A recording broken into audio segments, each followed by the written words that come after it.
Jeden, jeden.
jeden,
Okay, so we will start the last day of the school.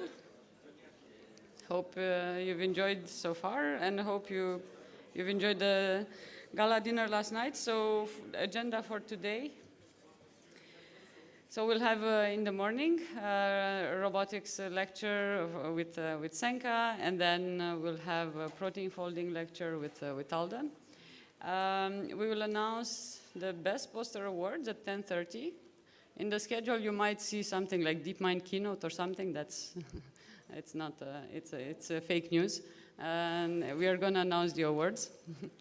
And then, very, very important. 12:30, we will take the group photo in the hotel lobby. So please don't go for lunch before that. Please wait to take the picture. If you're not in the picture, it didn't happen. You were not at the school. And then at 2 p.m., we will have the project pitches. So every team has 4 minutes to present the pitch.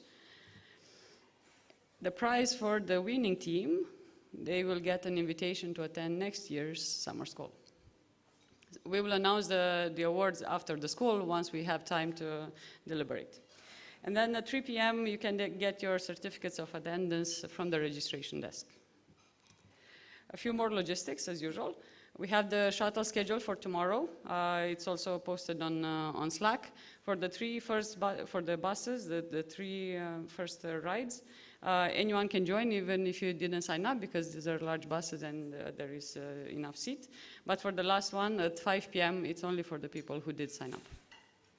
And then at 3 p.m., a very important operation, the chair operation. This room has to be cleared like in 5 minutes, and we don't want to let our wonderful volunteers do all the work. So we will ask you very kindly for each of you to grab your chair and take it downstairs. We will show you where. That's very simple. So you get your certificate in exchange for a chair. That's the that's the transaction there. And then a final reminder, travel grants, if you have physical receipts, send them in at the registration desk. Otherwise, we'll send the form to collect the digital ones. Okay, so that's all. I'll hand over to Razvan to introduce the first speaker. Thank you. Hey, cool. Oh, yes. So it's my great pleasure to introduce the first speaker of the day, of our last day, Senka Krivik. I hope I pronounced the name correctly. So the school would have not happened without her. She, besides being a speaker, is part of the organization team, and represents the local community here. She did her PhD at the University in Innsbruck, and now she is a professor at the University of Sarajevo and a visiting lecturer at King's College London. And with that, let's give her a warm welcome.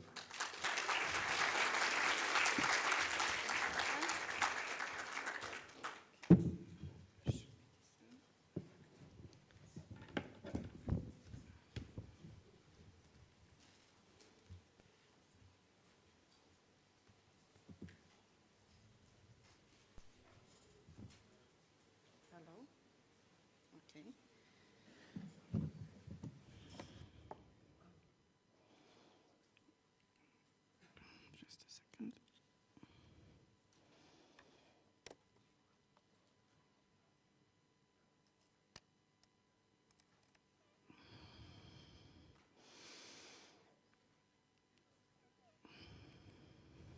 Okay, this works.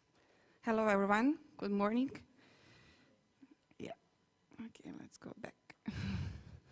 More back. Okay, good morning, everyone, and welcome to Sarajevo. I'm very happy to welcome you in Sarajevo. As Razvan said, I'm representing also the local community and the organizers of this event. My name is Senka Krivic, and I'm assistant professor at the Faculty of Electrical Engineering. Also, I'm visiting lecturer at King's College London. And today I will be talking about explainable robotics, which is, let's say, quite new subfield in robotics, a very, let's say, new field, which is it's very interesting also for the most of the community here, because it's like a multidisciplinary field lying between artificial intelligence, social sciences, and engineering and robotics, of course. Okay, so a little bit about me, even though Razvan already has introduced me. I actually did my bachelor's and master's in control and electronics here at the Faculty of Electrical Engineering, where I'm teaching now. After that, I didn't go immediately for PhD. I didn't go for like doing research. I went straight to industry, and I worked like a year and a half as a like classical engineer of control and electronics. So it's like all what that actually comes with that job. And after that, I decided, okay, I want to do something more exciting. So I realized I have to do a PhD for that. So I went to Austria and I did my PhD in a field called robot learning, which is at the intersection of robotics and AI. So basically applying AI methods and machine learning methods, or developing machine learning methods to actually govern robots in real world environments and overcome different problems they have. After that, I have spent 3 years at King's College London as a research associate, working more on explainable AI. At that time, actually, there was some kind of raise of explainable AI awareness and popularity. And after that, I came to Bosnia-Herzegovina, where I'm actually assistant professor, and I'm working still on all these topics. So today, I will present you some parts of my work and some parts of something that I did with my colleagues. I would like to actually show the gratitude and thank my PhD students that you can see in this first row. And then, actually, you might have seen most of them here. Only Ammar actually is not present at this school. And also, I would like to thank my colleagues from King's College London, with whom I work on these topics of explainable AI and explainable robotics. So, when we, okay, let's check what's happening. No, a second. There should be some video showing here. I'm not sure why not. Doesn't matter. Well, actually, let me just try this. Okay, they are there. Okay, we have some connection issues, I guess. And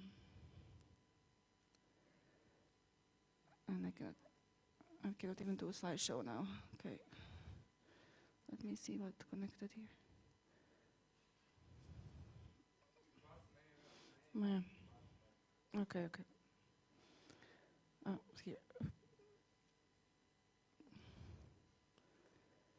Sorry, I apologize. We had to switch actually laptops in the last moment. So.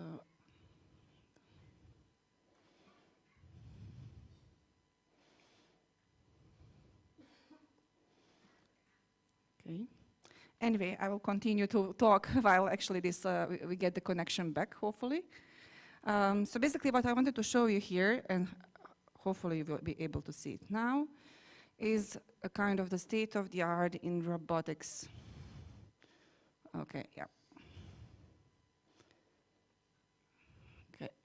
So these videos, so sometimes I usually take videos, you know, like very well prepared videos, but this time I wanted to show the video like this. This is actually a video taken with my phone from last year, ICRA.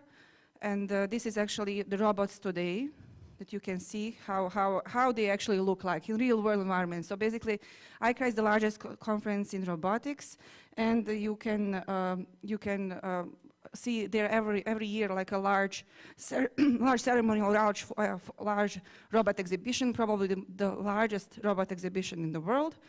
And basically here you can see some state-of-the-art robots that we have today. So what you can see in these videos that these robots are quite actually already advanced. They can do many things.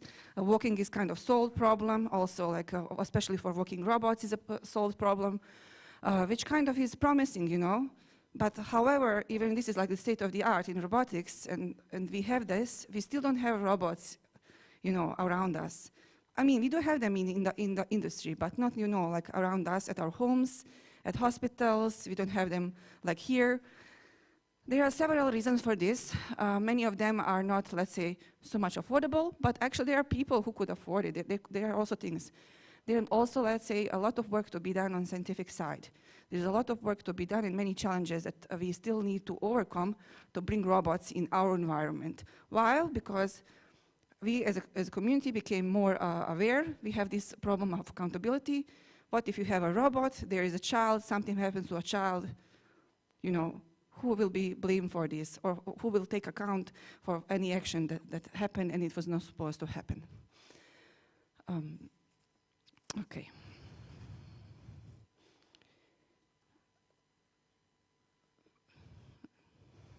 Okay. So basically, however, as you have seen on the previous videos, the current state of the hardware is quite promising, and we could say that robots will be entering our lives soon. And when we talk about robots and robotics, in general in the robotics community, we are referring to robots like humanoid robots, that maybe most of the people think of the robots when you say a robot, they think something they have seen in a movie. And then we have a lot of service robots, social robots, they're currently being developed. There are many startups actually developing different kind of service robots to bring them into hospitals, bringing them into museums, schools, etc. Then we also actually, autonomous cars are considered as well robots because they have a similar set of challenges as any other autonomous robots. And then we also have, which is much known in industry, there is, since already for a long time, there are many robots integrated in pipelines of production. However, now there is a large focus on human-robot collaboration in industry and sharing knowledge between humans and robots. So why do I mention all these things? Because, as I said, like we have different trends currently in robotics, and these different trends actually are bringing new challenges. And this is something very specific and related to robotics, so it's not like a standard challenge. Because I also work in Explainable AI, I would say that you have different set of challenges there as well. Because you have different type of users, and also consequences can be different. Generally, bringing robots into environments such as homes, factories, like where you let a robot work around people who are not trained for working with robots, and public spaces brings a lot of challenges such as uncertainty, unknown information, a lot of unstructured data. So basically you bring robots in our world, and our world is not designed for robots. So far industry, I mean, if you go to some factory, you would see like you have many robots already, you know, like full pipelines. You could, for example, in Volkswagen, they have like 20,000 square meters of a factory where human doesn't have to even enter unless there is some maintenance to be done for the things. So everything functions, you know, like one robot gives over something to another one, goes on some automation process, so on. However, problems like this one, where you want a robot to bring you a coffee, is a very challenging one from many aspects inside. Because you have humans who are not trained for this, many environments are very dynamic, and as I mentioned already, you need this interaction from people. From other side, you also have people that are not so welcoming, maybe accepting robots from different reasons. Either they have a fear, or they have let's say, some anxiety of this type of technology, or just they're, you know, unsure how to behave around the robots. And as I said, currently is raising expectations for accountability. So what if something happens? What if a robot do something bad?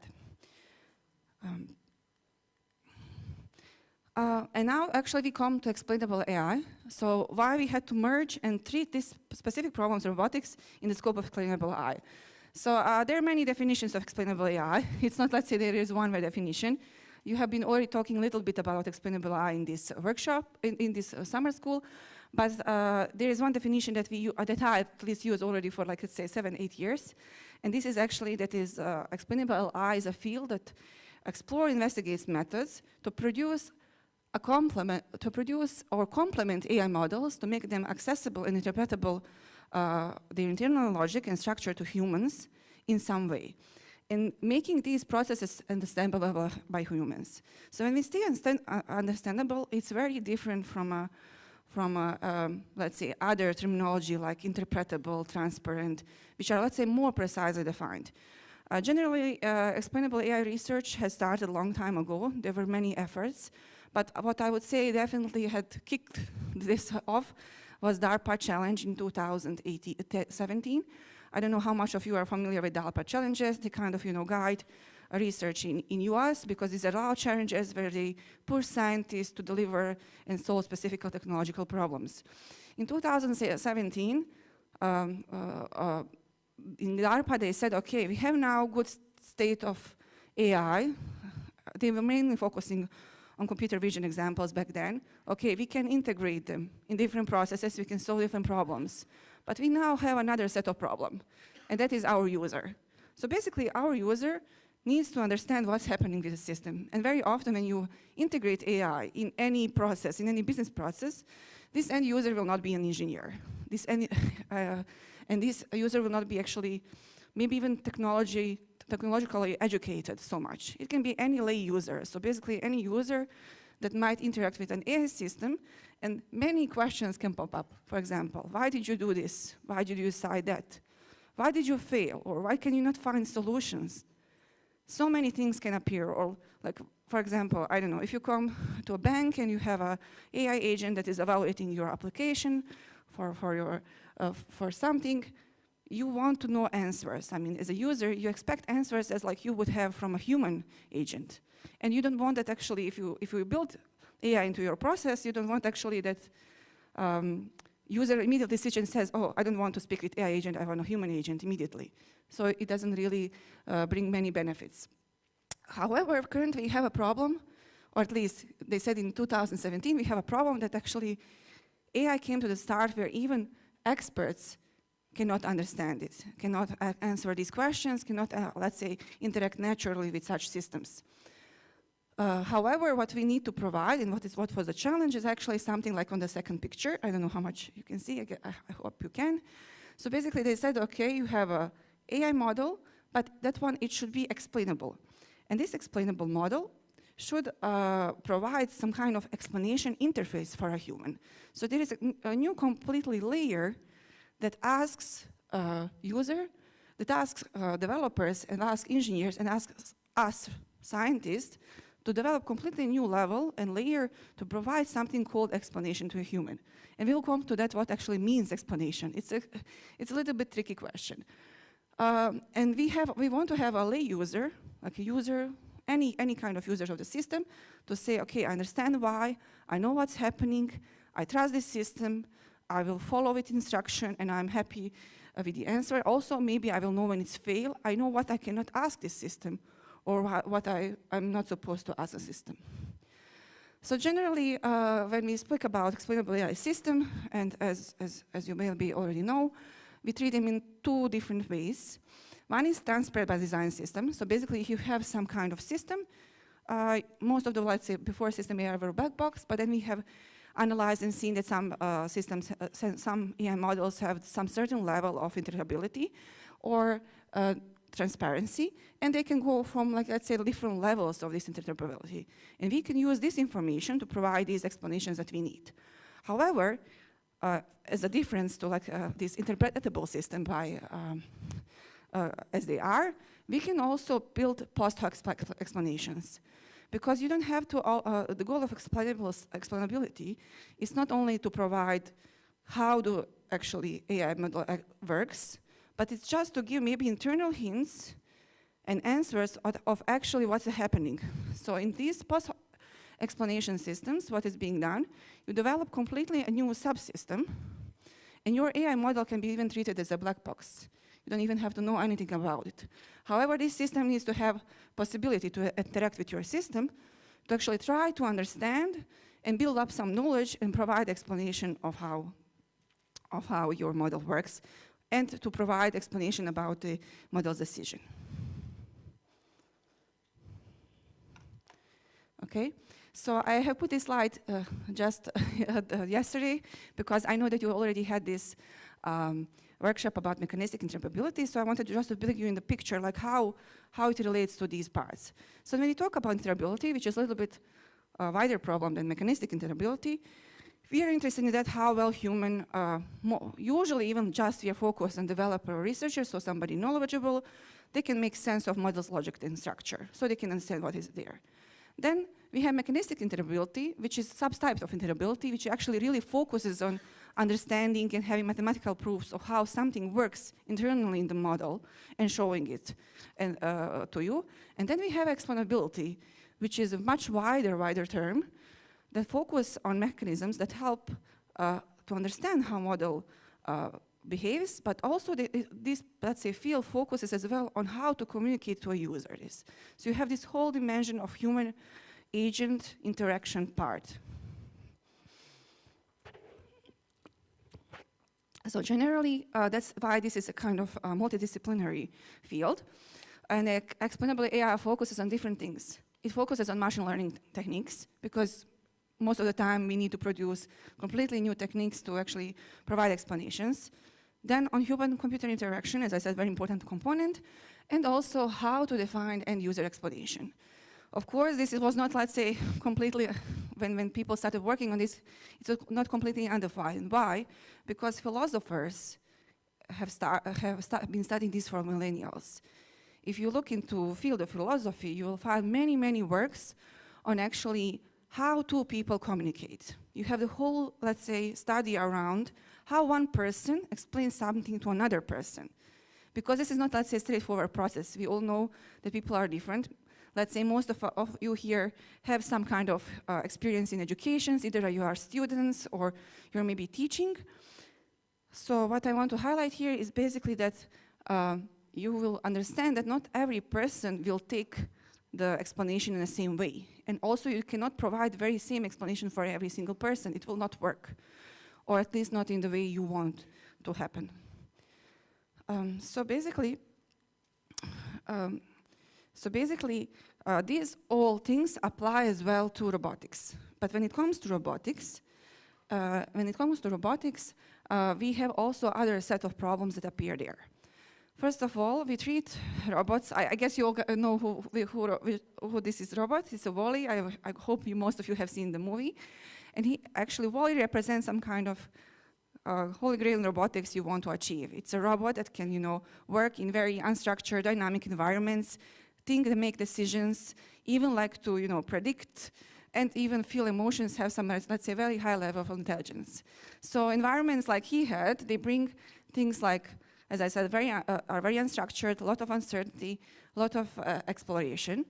And you also need to have, let's say, a lot of context-aware explanations. And also, for example, Wall-E experience is a movie, and generally, when you have a robots, you will need to provide different type of explanations to different end users. Sometimes even these end users don't have to be necessarily humans. We also have scenarios where you imagine we have two different robots from completely two different units, and they maybe encounter each other. They also need to communicate, and they also need to align their maybe opinions or models, or maybe playing together. So they also have a necessity of explaining things and pass information one to another. So what is explainable robotics? So basically, we want to make robotic behavior understandable by humans.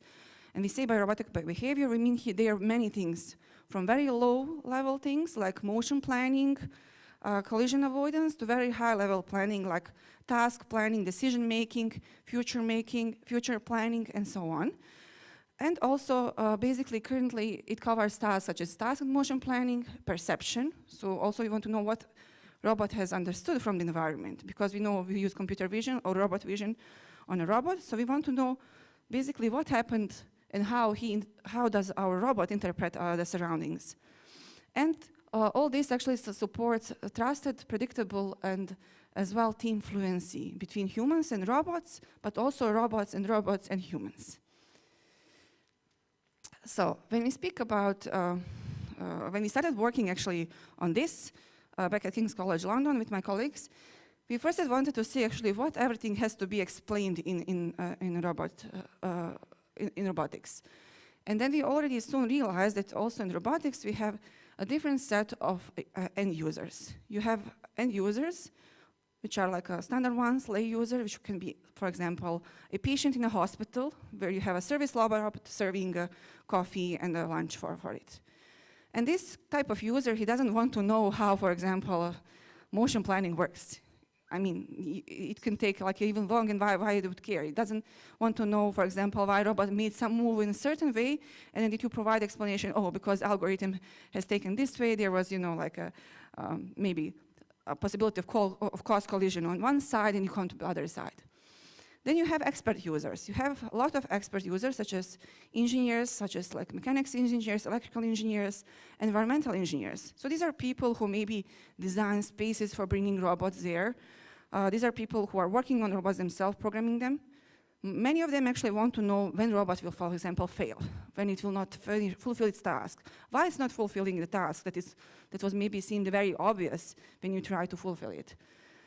And then you also have supervisors. You have a lot of people who actually want to know what will happen and who will be accountable for actions of a robot, especially if you have, for example, a robot in a hospital. You want to know, for example, if a robot runs over somebody's toe, you want to know who is accountable for. Because when it comes to robots and hardware, bringing hardware in the real world of humans, people get very, let's say, even more sensitive in these applications. So that's why another thing that is being studied and examined a lot are explanation modalities.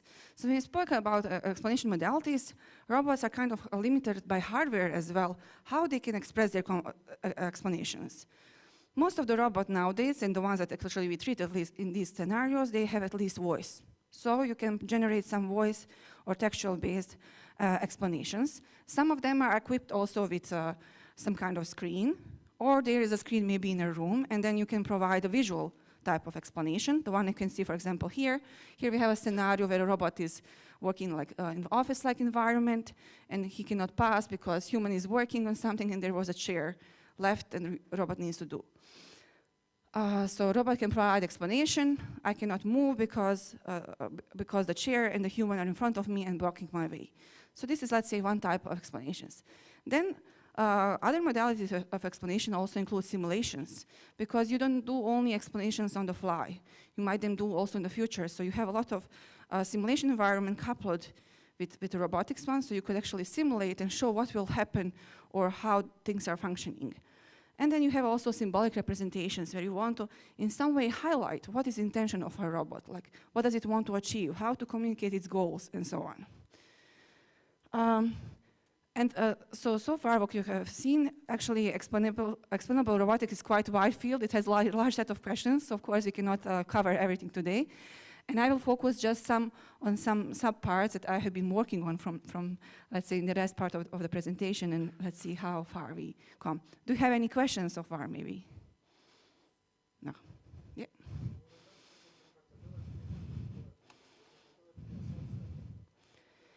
I wouldn't say it's a subset. I would say it's a subfield, or like field that is overlapping. So basically, you need some level of interpretability to provide explanations, but you also do not need interpretability for everything to also provide explanations. So I would say these are two interacting fields, or overlapping in some way. Okay. So in task planning, when we speak about task planning in robotics, we actually mean of how a robot will achieve some task. For example, you have a cooking robot and you give him a request, you want to have a pizza.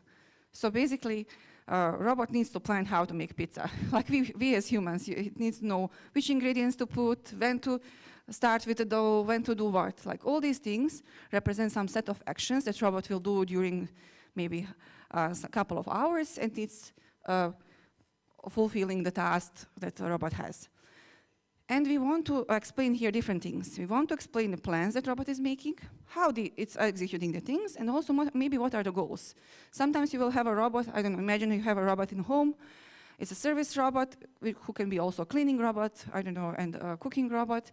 You want to know what your robot has planned to do today. Like you would speak maybe to your brother or your sister or mom in the house. You exchange information over the day, because sometimes you make some collaborative plans and you need this type of explanations. Maybe robot will explain to you, oh, I need to finish this before that, because I don't know, like I'm focusing on let's say, water, or maybe human has completely, forgot about something that is being done only once in a month. And then what is also a focus here is as well, is how to visualize this and how to communicate this to humans, because these plans can be very large. They can include like hundreds of actions, and communicating this explanation can be a very, very tricky problem.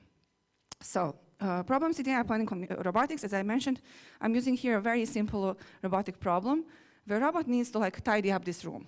So there is a room, there are some, let's say, toys or objects scattered around, and robot needs to put them in some certain order just to achieve something called tidy room. And we also know when you like tidy your house, this can be achieved in several ways. So tidy room can be, let's say, it's a little bit vague definition. So we have a robot, it has some, let's say, planning capabilities, and it has planned set of actions how to achieve this. Okay, so it says, okay, I will first take this cylinder, then I will first push this yellow box, then I will put the cylinder in the box, because it's a box for storing, and then I will move an orange box, and in the end I will deal with the ball for some reason, like as last action. And now humans comes in a picture. Okay, I think I'm missing the slide, doesn't matter now. Now human comes in a picture and can actually ask question on this. But how do we solve this? So there are several ways how to solve this in robotics. The most common ways actually are belonging to two groups of approaches.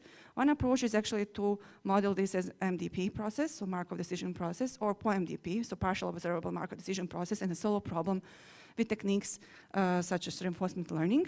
Another set of ways how to do it is actually to represent it in some symbolic environment and then solve it with symbolic planning. And these symbolic planners are representation languages such as PDDL, strips, and so on. Actually, yesterday, I first I wanted to go much more into, let's say, background of these things, but then speaking with some students, I realized, okay, let's keep it a little bit high level. So if you are interested in this, we can talk about it later.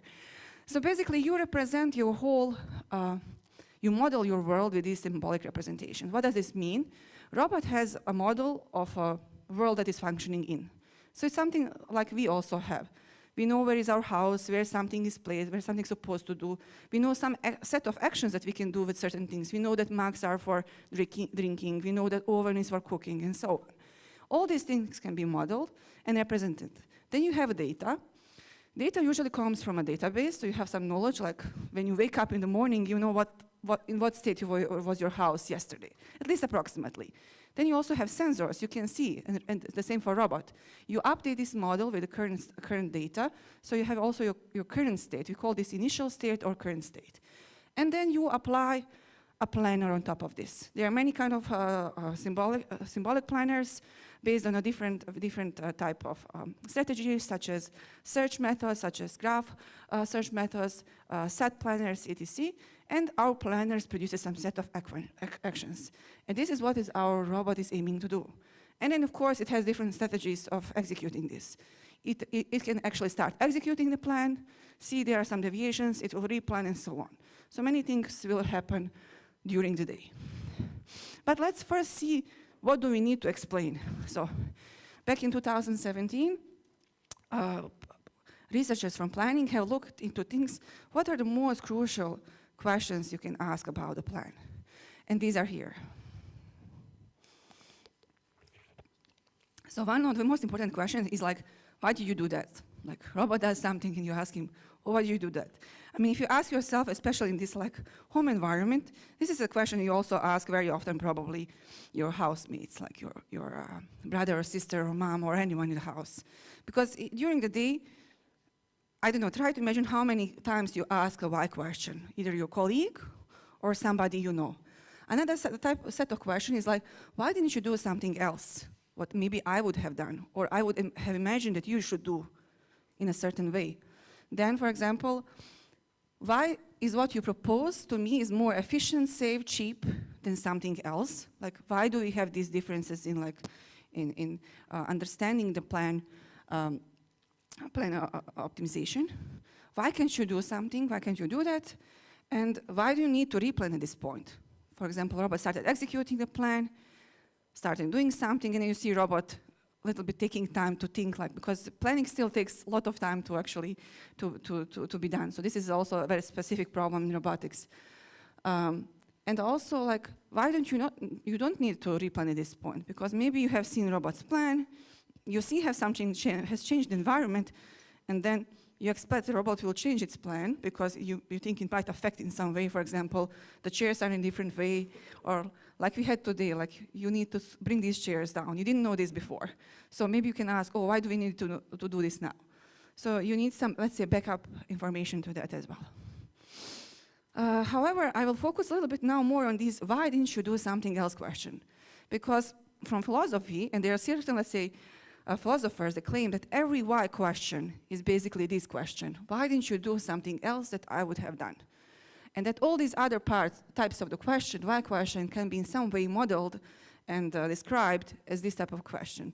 Why this comes? Because every time when we ask somebody, it comes either for like we are missing some information. So why are you doing this? I also needed information to know that why you are doing this. Or I have something else in my mind that you should have done differently. I think we are in disagreement.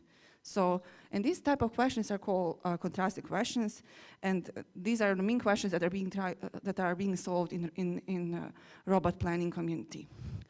So, when we ask a user, ask a robot, why didn't you do something what I would have done? So let's imagine like we have our plan. This is a representation of our plan. We have our planning state. This is our initial planning state. So basically, in every robot has some, as I said, like representation of a world. It has a state. And these states can be like fully known or partially known. And it's very important because we need to know like where we are at the moment. Like, I'm here at the stage. I know what I'm supposed to do next, okay? And then I can plan my next set of actions. And then we have, for example, in some certain state that we have communicated, when we have communicated robot with the plan to a human, he says, okay, but why you are doing here action A and not B? And this A and not B action can be like a very different thing. It can be like, why are you even doing this action? What can actually happen if there was an action B? Maybe it's actually, it would lead the same goal. Like maybe both and robot have actually understood the problem well.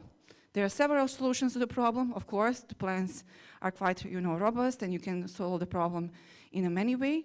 And actually, maybe there is even no cost difference in between these. We don't know. Maybe robot just has chosen, for some own reason of its internal workings, one way how to solve it.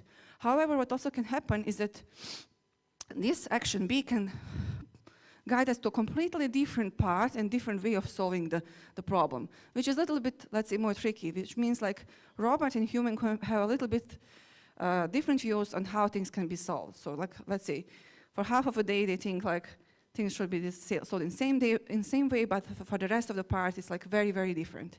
And also that it can happen, maybe human is missing some information. And if a robot takes action B, the problem cannot even be solved. Okay, everything sounds nice, but actually how do we build this in models? How do we build this in algorithms to provide such explanations for humans? We will see this now. So if you look at our example from before, human has come and asked, okay, why are you first pushing and rather than picking up this box? So this actually can come question from many reasons. So it can come either from a reason that they have a different understanding. Maybe robot is missing some information. Maybe this is a very valuable vase that a human doesn't want to be pushed around. So it should be treated more carefully. But robot maybe doesn't have this knowledge, and human thinks the robot has. Or maybe actually robot knows something that human doesn't know. So we will discover this after end of the process. So we call actually the first part of the question, we call it fact. I don't know why this is not working. Oops. We call it the fact. And the second part of the question, we call it the foil, or hypothetical alternative suggested by, expected by user. So we have first part of question. This is something that robot or AI agent would do. And then we have a second part. This is something that I would have done. Okay, now it comes to two facts that we actually can model. We all know this from mathematical logic. You can model this. And this is already becoming something, you know, which makes sense for us as scientists, okay, how to solve this problem. And then all these why questions, as I already said, why did you do A rather than B, actually encounter much more questions, like why did you plan include action A and not B? Why are you doing this at this point, or why are you doing this action A or not doing it at all, and so on. And all these things can be modeled, as I mentioned. So what happens here? We have a human in our environment, and this human actually also has its own model about our robot, or what our robot is supposed to do and how it should function. This model sometimes is, maybe we can try to even estimate it, but we maybe also don't need it. But all of us, we have some kind of model how things are working. We maybe are not aware of the mathematics. You can maybe not describe it with dynamic equations, but that model exists. So we have our own expectations and things how we understand what will be the outcome. So what is the reaction to any action? Let's call it like that. However, on the other side, we have our robot, and robot has its own model, which is very well modeled, either by, as I said, it's either learned through maybe reinforcement learning or some other techniques, like it's modeled as a PMDP, but it exists, it's there, and we have some parameters, it's parameterized, or it's described by this symbolic representation, but so it exists. It exists in the computer that is powering our robot. And what we can understand when we have these why questions, we have some kind of discrepancy between these two models. At least in some parts, we can never actually teach human to completely know, and it actually doesn't make sense that human knows all the dynamics of the robot motion and everything to predict what will happen, but we can at least reduce the gap or reduce discrepancy in these two models, and also for these significant things for the user that the user asks about. So one of the approaches here, which is very common in literature, is called model reconciliation. So basically, you want to adjust your human mental model and provide explanation that solves these discrepancies. And these type of approaches, they are taking into account that they actually try to understand what human knows about the robot.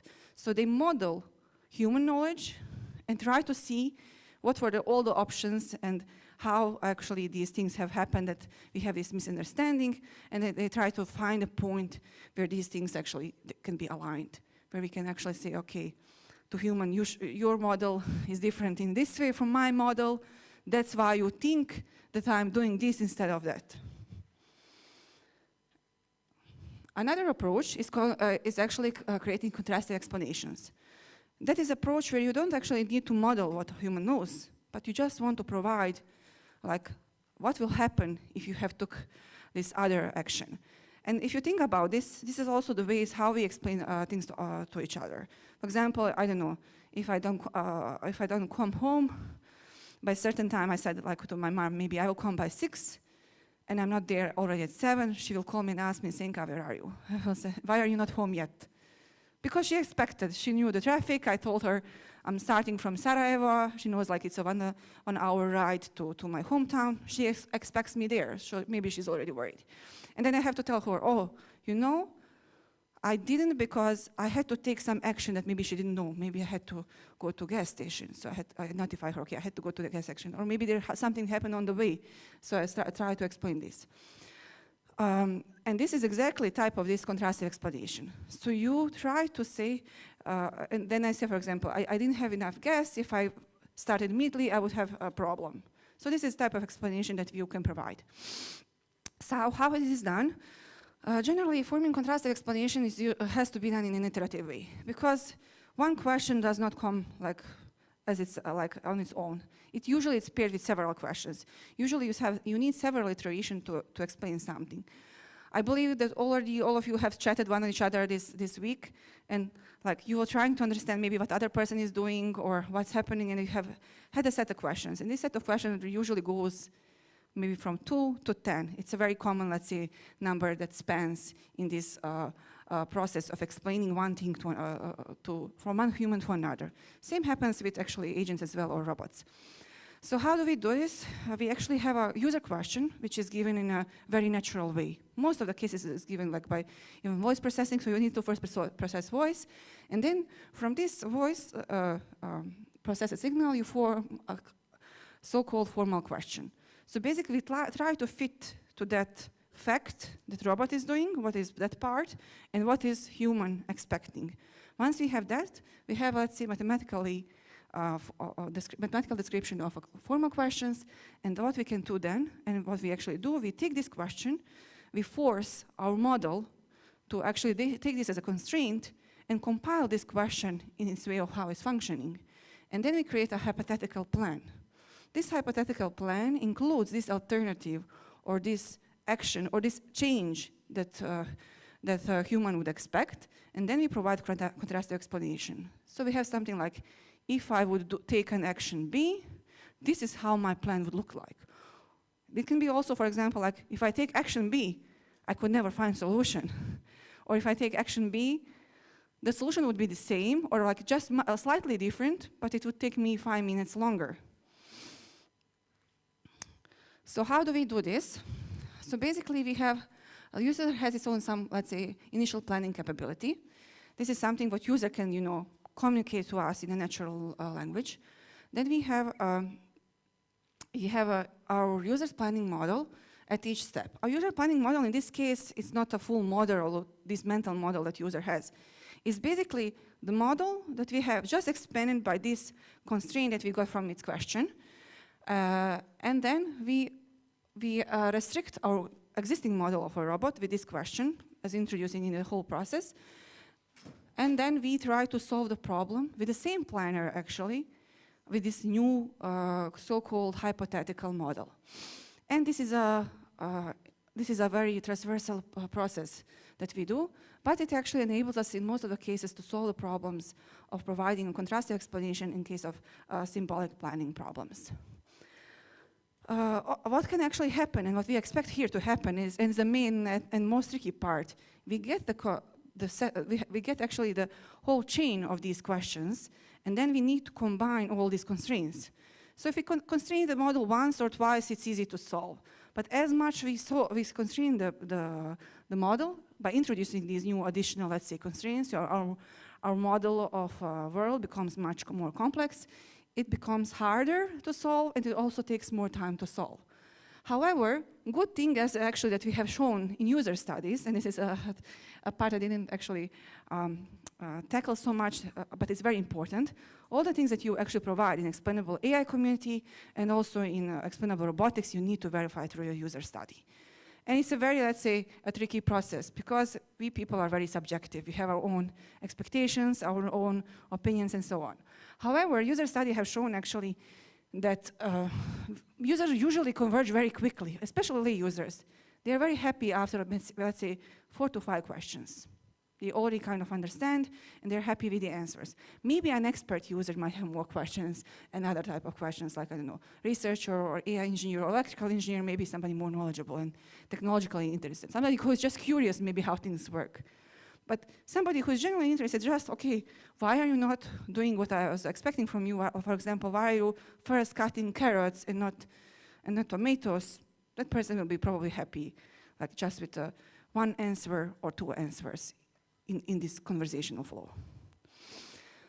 We have modeled this thing in our work as a service. So basically, we did this process in a very generalized way. So you can use it with any kind of planner, at least for PDDL type-based of planning problems. We modeled we took the models by modeling PDDL 2.2 and also some other versions of PDDL as well, and also RDDL even, like with PMDPs. And then what we do, as I said, like we generate this explainable model or hypothetical model. By taking these questions, writing them in a formal way, this is a complete automatized process. You generate on the fly these additional constraints that you put in the model. You get a new model. You solve this new problem. You get this explainable or hypothetical plan. And then you need to do a very important step, and that is validation of our new plan. So why we need the validation? Because once we have put constraints in the model, our model has changed. It's not the same model maybe that engineers have designed or that was originally contained in the robot itself. So basically what we need to do, we now to see if this new plan is plausible in our original world representation, and it has to be. Because this new model has to be just a subset of the old one. Because if there is a discrepancy between this, then either maybe our robot has completely wrong knowledge about the world that is functioning in, maybe some dynamics is not captured or is captured wrongly, like robot thinks, for example, that, I don't know, you can put a phone in a washing machine. There was nowhere modeled this or flagged this, let's say, bit of knowledge. So the model has, and process of validating also brings us a different type of explanations then. And as I said, like all these are forming contrastive explanation. And then we have so contrastive explanation, we model it like this. And then from this, what we try to do, if we get a plan, we try to compare the plan, we try to show the differences. And then the next step is actually how to represent it to a human. And that is like, do we want to show it visually? Do we want to communicate it? How, let's see, in which level of granularity we will communicate this? How we'll usually we will just highlight maybe the main and core differences from this. And as I said, this is an iterative process. Okay, and in our example, this looks like this. We have the original plan, we have our question that our human has asked. We produce a hypothetical plan or contrastive or explainable plan, and we can see that this plan is a little bit longer than the original plan. It doesn't matter, actually, it takes more action. Sometimes taking more action does not necessarily mean it will take longer. But in this concretely plan, we also can see that there was a cost in the difference, a slight cost in the difference, and that's why, let's say, a robot took the optimal plan for its own, let's say, reasons. However, as I said, in this scenario, maybe the robot didn't have this, let's say, very specific constraint that human doesn't want this object ever to be pushed, because it's too valuable for a human. And this is actually something that we can now add in the knowledge of a robot, and it will become, let's say, updated world. Because robot, when living with us, if you imagine a service robot at your home, it will need to have this ability of, like continual learning, constantly gathering new facts and putting them into the knowledge base that it has. Okay, so we analyze different things here, like planner's performance, because this is a tricky part, as I said. The problems become more complex, they're harder to solve, and they take much more, they take much more longer once you restrict them. And then we also have analyzed the plan qualities. So basically, like, we need sometimes to have better plans. So also what you need to know about symbolic planning communities is that actually most of the planners are not optimal planners, because these are very complex problems. You have large state spaces, you can find many kind of solutions. But what we have shown in our user study with different users, actually sometimes users have helped a planner to find faster solution. So basically the constraints and the knowledge that human was inputting was very valuable for our robotic agent. And this is something what we want. We want the ability that we get meaningful, let's say, corrections from a human to actually learn better and to have maybe then faster solutions. And as I mentioned, we had run this in a user study with several participants. There is a very specific way how to run these user studies. You have to do it with a control group, so the group that gets some maybe just partial, let's say, modification of the system, and then with the full experience, and then you need to show there are, let's say, already defined explanation satisfaction, like already in 2018, DARPA actually has published a paper where they find ways how to do evaluation of these things, how to actually prove that users overall are more satisfied with something that you are providing them. Because these things are not straightforward. It's not something like you can measure like performance or you just measure it directly as a computational time. You need to show with different set of users, with different backgrounds, to actually that what you bring now on a robot makes you, in general, user more satisfiable about the solution. Okay, but this is not where it ends. This is just opening to many, many things that happen here. Very often, and especially in these environments that we have, like everyday environments and public services, it's very important that our robots and agents are following some certain ethical principles.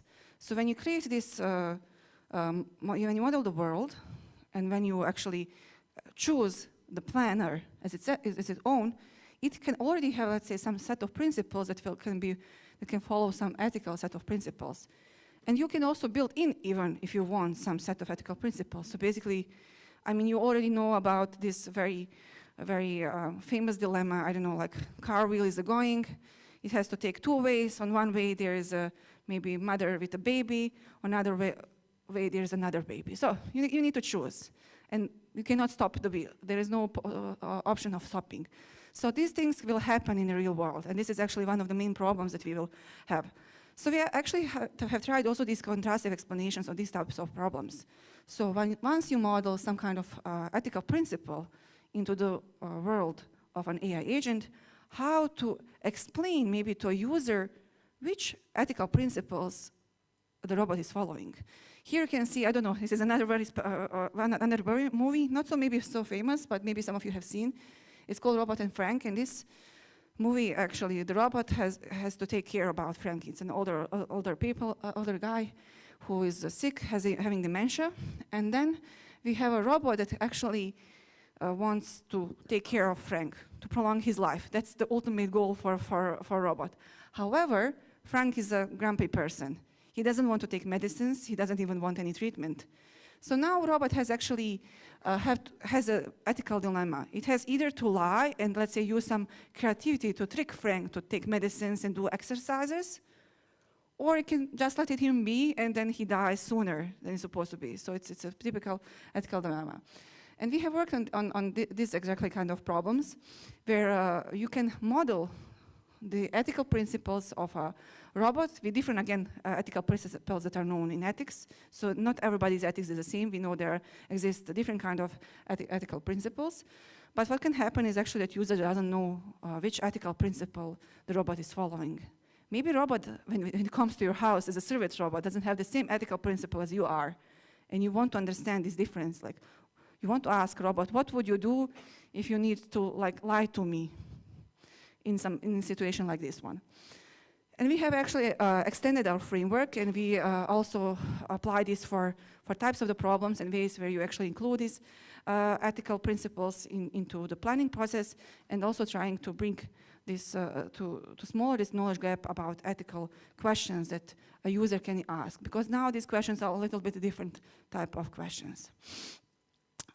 Okay, and then they bring us to even more, let's say, philosophical approach or completely different approach. Okay, we have a robot in our environment. It follows some ethical principle. Good. It means like it will at least try to, do some good thing for me for many reasons. However, not every person is the same. Like especially when you look into the social context, there are extroverted people, there are introverted people. And when it comes to technology and adoption of technology in our homes, also people have different attitudes. Some people will want that the robot does everything for them, doesn't touch anything, can touch everything. They want that maybe robot talks to them. Other people, maybe they just don't care. They want the robot does what it's supposed to do, cook me a dish, I don't know, wash my clothes, wash the dishes, but I don't want to see you or hear you. Please avoid me. Like, even this is a requirement. So all these things need to be modeled in these representations. You can imagine that our model that robot has becomes much more complex and wider. So how to do this? And especially this affects the explanations. So we have, when we think about explaining things, it's not only about explaining if something has gone bad. Like, I don't know, we spilled the water and then somebody asks us, oh, why did you do that? We do many actually explanations even before when you think about it. For example, like this is like, I have a moment, I have a daughter, and then, for example, because she is still very young, and I can, anticipate and expect when she will have some certain reaction. So if I, for example, today is Saturday. On Saturday, we usually do something, but today I had to come to work for her. So I had to explain her in advance, because I wanted to avoid, let's say, a misunderstanding situation that will happen. In advance, I have explained, mommy has to work today. Because I'm giving explanation in advance, because I know it is differing from our standard routine in order maybe to reduce the stress and reduce what will happen. The same is with robots, and this is something that can be modeled. So for example, if robot is deviating, it's like very standard way of moving through a house because something has happened. It can decide, should it communicate to a human? But this doesn't always depend on the robot itself only. It depends on a human. Maybe this human is the type of one, I don't want to hear robot at all. I don't want to see it. Don't talk to me much. There is another person where maybe this is not even concerned. They are very flexible around how robot is moving through their house. So all these things can be modeled, and they are actually affecting of our execution of our plans. And this comes actually to another set of problems. We can put explanations as another action in our planner problem. So with some, let's say, model with a probability, robot can decide should it actually explain something in advance or not. Maybe sometimes it should not even offer explanation. Robot has spilled the water. It has explained already this previously to an owner of the house. The owner of the house is like, okay, I don't care. So next time, robot will not even mention this. It happened, I clean it up, I don't need to mention this. But maybe some other user will want to know this every time. So all this, for example, this is a problem of when to explain. Then you have also a problem of how to explain. Some people are more visual people. They like to see things on pictures and screens. So some actually in robotics, we also have this, like robot can even send an email to its owner. For example, if it's a house, something happened, robot can call the owner of the house, can send an email or a message. So these are all, let's say, different ways of explaining, and then we have also these different modalities. And then also how long to explain. When I say how long to explain, I also mean here how granular explanation should be. Is maybe our user talkative one, wants to just have a long explanation? Is maybe our, house owner, technical person, or he wants to know more elaborative explanation what actually had happened, why robot has stopped, had to maybe charge longer 1 hour than usual and so on. Or it's just a lay user who doesn't want to know much. It's enough to say one single sentence, a very short and less descriptive explanation. And all these things can be modeled as a part of, let's say, set of actions that robot can take. And this can be described as something called robot explanation identity, which looks like this, where we can actually model the proactivity of a robot, how much you want explanation in real time, how much they should be reactive. We call the reactive explanations are these post hoc explanations. Something happens, robot says, oh, I'm deviating from my plan. Then type of the explanations, and also if they are more local or global ones. Here we mean more about what's actually the reason behind. Sometimes robots just want to know what happened with the environment, but sometimes people want to know what is happening internally in the robot, why is something going on.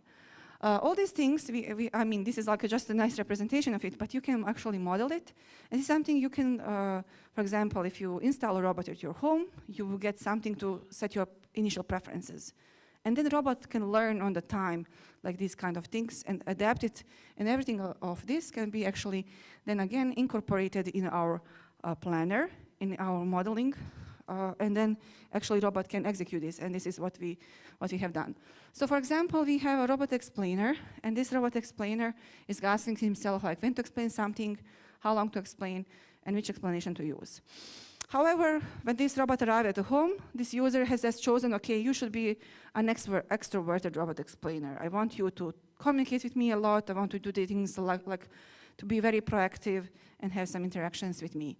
So this robot will explain more. It will have, let's say, wider personal space. So this is another, let's say, I think very critical in robotics, especially in social robotics. So from social sciences, again, philosophy and psychology, we know that every person has its own personal space. So some people feel very uncomfortable if you come too close to them, like half meter. Some people are okay if you are even closer. Some people want to have it like a bit further. There is, let's say, some common average for everyone, but this is very personal and unique. And this is something that also has to be taken into account. And you want to know like when to explain, should you take some delay, and what type of explanation you should take. Should it be more detailed or less detailed? So we have, for example, a robot. This is our robot Tiago that we usually use in our studies. This is one of the, let's say, famous social robots. So actually my student who I'm working with, Amar, he's at home. There's one Tiago there. And then also at King's we have a Tiago as well. So I'm also hoping I will have it one day in Sarajevo too.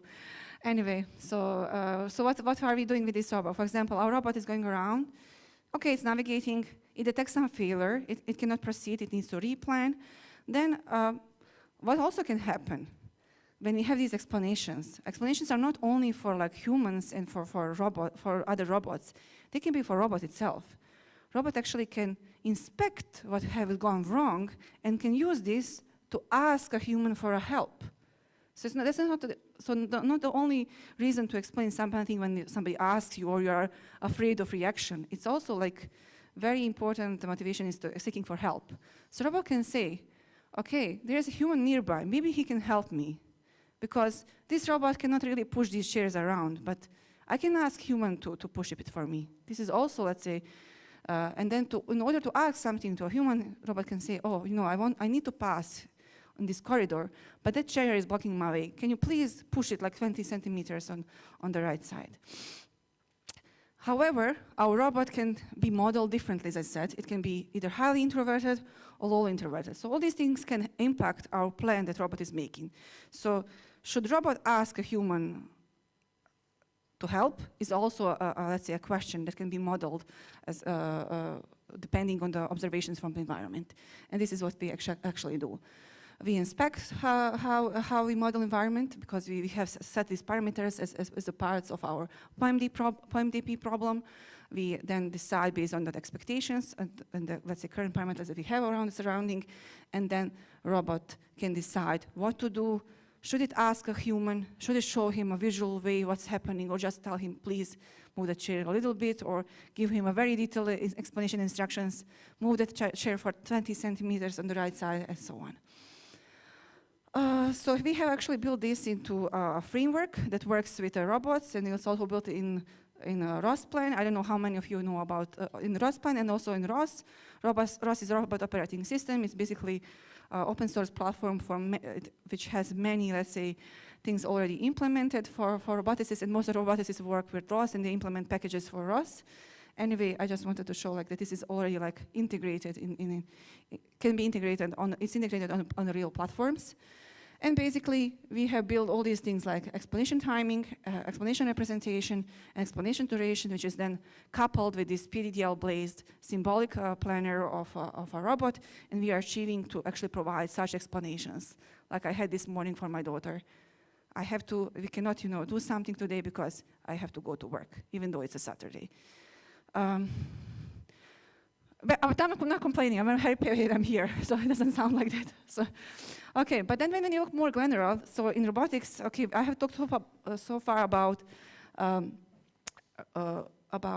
task planning, and since I have a little bit more time, I will also talk a little bit about explanation of robot motion planning. So when we talk about planning robotics, as I said, okay, you have this task planning. These are like generally things you take. I move from point A to point B. However, very important problem in robotics and tricky problem, and this is like most of you probably have worked with or have seen this, is actually robot motion planning.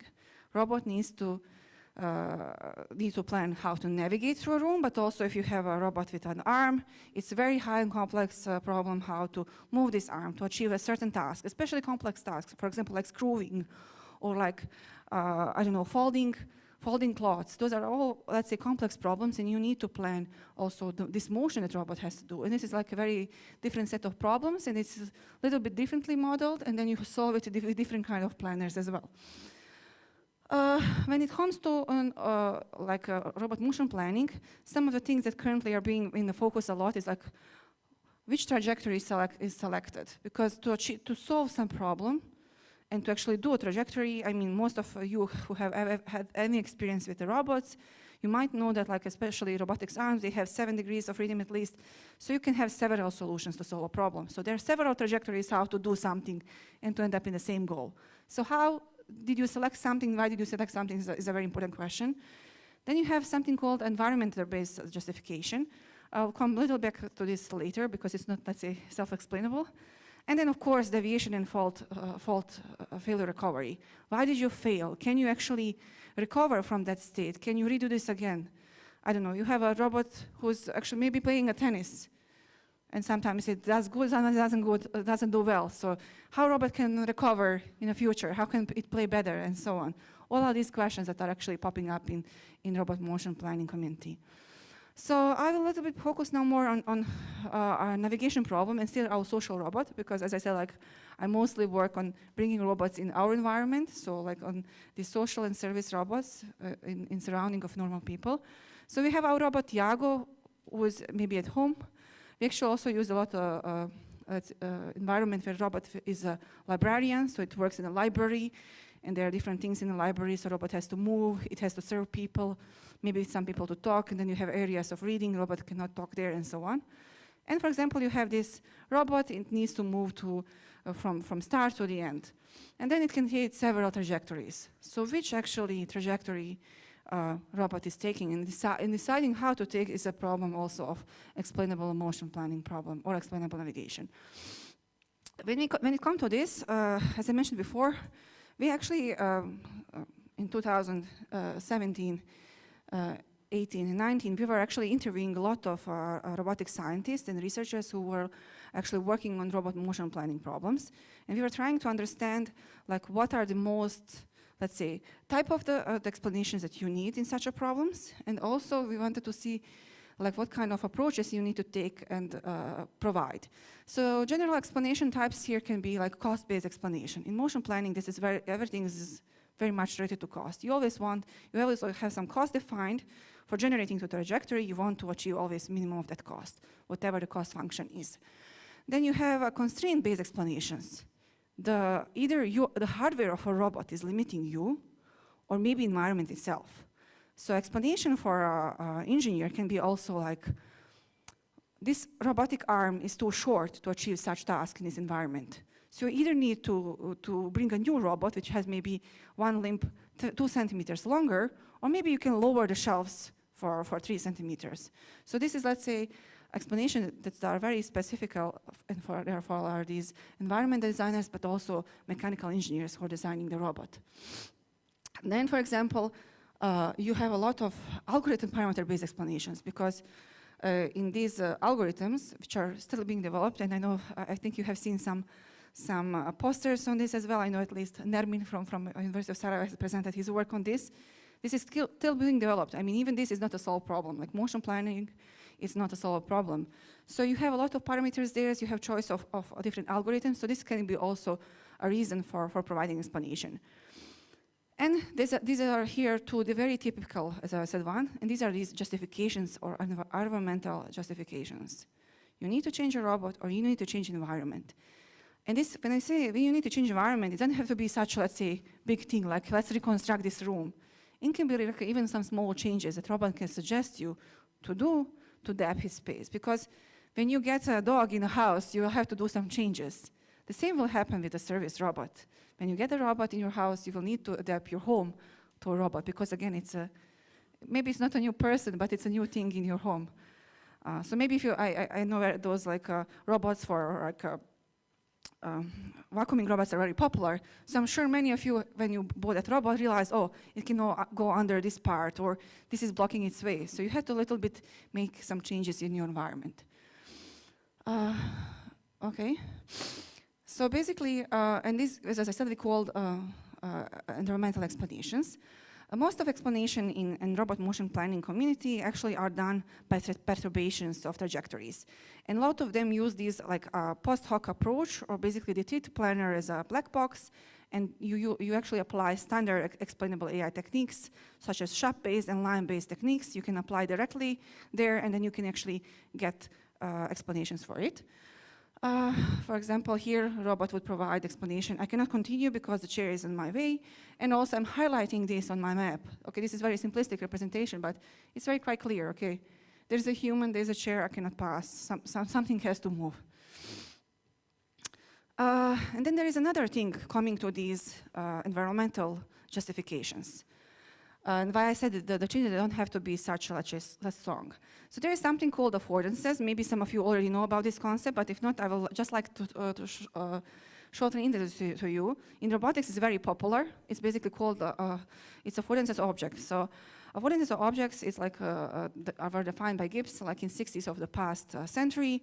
So basically he was a psychologist who said, okay, we as humans, when we are small children and we are learning like our environment, we actually learn object affordances. And this is like a very specific part of our intelligence. What does it mean? When we see, we know, for example, for what hammer is used for. But if we need a hammer and we don't have a hammer around, we will look around and find an object that might afford the same actions as a hammer. So you can use it to I don't know, do something. Then all, let's say, things in our environment have different kind of affordances. For example, if you have a door like this and it doesn't have a handle, your brain will already assume, okay, you need to push this door, okay? So this is the affordance is kind of activated for you.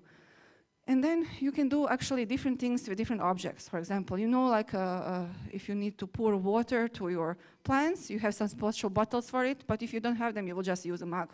Why? Because you know, mug contains the water, you can pour it easily. So basically, and we as humans are very creative in this. We actually come up with new things with this. And this is like, let's say, a lot of studied field in robotics from different perspectives. But it also actually makes importance for explanations. Why? Or at least these justifications. For example, we can build ontology of the all, and this is something like very desirable to have in our world, which is modeled. Bring ontology of all affordances that object can afford. So basically all actions that a robot can apply on top of the object for our environment. So when the robot discovers a new object in the world, it needs to model it somehow. It needs to assign some properties to it and say, okay, this object I can push, this object I can kick, this object I can pour something to it. This object is from paper, it's very sensitive and so on. Or all these are things that are actually affecting our robot and its knowledge. And why is this important explanations? Well, you can actually provide explanations as well using these affordances. For example, I cannot push that chair. Robot says, I cannot push that chair, it's too heavy for me. But the chair is pushable, so you can push it for me. So robot has knowledge about what affordances are related to this object from his perspective, but also from human's perspective. And all these things can be combined and built in a knowledge base of a robot, and then you can be used for providing explanations. Then we have worked on, let's say also, I'm close to the end, I think, and yeah, time is good. I will wrap it up very soon. So then there are actually different ways on how to provide these explanations. As I said, like there is a replanning techniques and everything, but you don't have to use necessarily them doing, like most of the things are done with replanning, like making disturbance of trajectory, changing something in your planner, and then, you know, replan. But also things like, I don't know, we have used guns to actually generate completely new trajectories or these explanations on top of the images in combination of the LIME. And this is just like I have a slide for a LIME explanation in case somebody has some question. I don't know if you've heard of it. If you didn't, I hope you will like go into look at it, because as I said, like in Explainable AI, for these post hoc approaches, like LIME and SHAP explanations are like the baselines where you have to start with, and then from there you build on different things. And they are also actually focused on just poking your model, poking your box system, creating some small perturbations, and then understanding what happens as an outcome. And basically, they provide you local explanations. They just tell you for that particular citation how it's being described. And they can be actually applied for different kind of things. And as I said, like a very important part is actually using this explanation for help. Even these explanations that include affordances. For example, we have a robot, it has to go outside, and a robot can actually using this ontology of affordances. It's a world, which is described in a symbolic description. It can provide something like this. And of course, on top of that, we use LLMs to generate the textual output. You can say, for example, I cannot proceed and go outside of this room because there's a trash bin blocking my path. Can you please move it so I can go out of this room? And this is something that is fully automatically generated. And this brings me to the end of my talk, and just some things I would like to highlight. So basically, explainable robotics, as I said, is a very multidisciplinary field. So if you are interested in different things, you can, like, if you like this multidisciplinarity, I would say it's a field to work in, definitely. It's a very early stage developed field. Actually, just this year we had first time on ICRA, we had a separate session for explainable robotics, and it was included in the list of the keywords and everything. Before, actually, we had some workshops, like last couple of years, there were several initiatives from researchers across Europe. Also, me and my colleagues from King's College London and some other colleagues have organized a couple of workshops, but now it's like becoming part of the field. There are so many things to be explored, many open questions. It's at the intersection of AI, HRI, philosophy, design as well, so you need to be interested in all these things to actually work here. Not all explanations are equal. This is what we have to remember. They depend on like who, when, and why. All these things are very important. Actually, this is not everything. This is what we are currently limited to. There are much more things that affect explanation generation. Then what is very important is actually embodiment and context shape, and this is something we need to build in the robots. I didn't have time here, and this is also some work that other people are working. There's a lot of, let's say, explanation built in the whole behavior of a robot, like how a robot is mimicking some things. They don't have to be even just fully, visual or fully textual. We also, as humans, we use a lot of mimicking, a lot of our, let's say, motion behavior to communicate something, to avoid any discrepancy. Also, what is very important to know is that actually transparency is not a trust, because when you read about explainability in work there, you will see that a lot of people are kind of, sometimes can say it's the same thing, but it's not. Achieving a trust, it's like a very specific thing, and it's very hard to think, I would say, to achieve and to prove that you have achieved it in humans. And transparency and also explainability is just components of how, and the ways how we achieve a trust. How we achieve trust of humans, that they will allow robots in their environment, allow robots in a hospital or at their home. Generally, we need to take responsible design when we are doing any kind of, let's say, development of an AI method or any kind of, let's say, even complex method as a robot. We need to take actually always into account these user needs, limitations that our hardware has, but also ethical considerations are very important to have actually robots around us. And robots need to be built that act not only intelligently, but also that can be explained meaningfully. If we can have powerful robots, we already have them. You have seen that in this first video, but we still don't have robots around us, not at least like those, because they need to be able to explain themselves meaningfully as one of the components to build this trust with human users. With this, I come to the end of my talk. Thank you very much. Feel free to ask any questions if you have.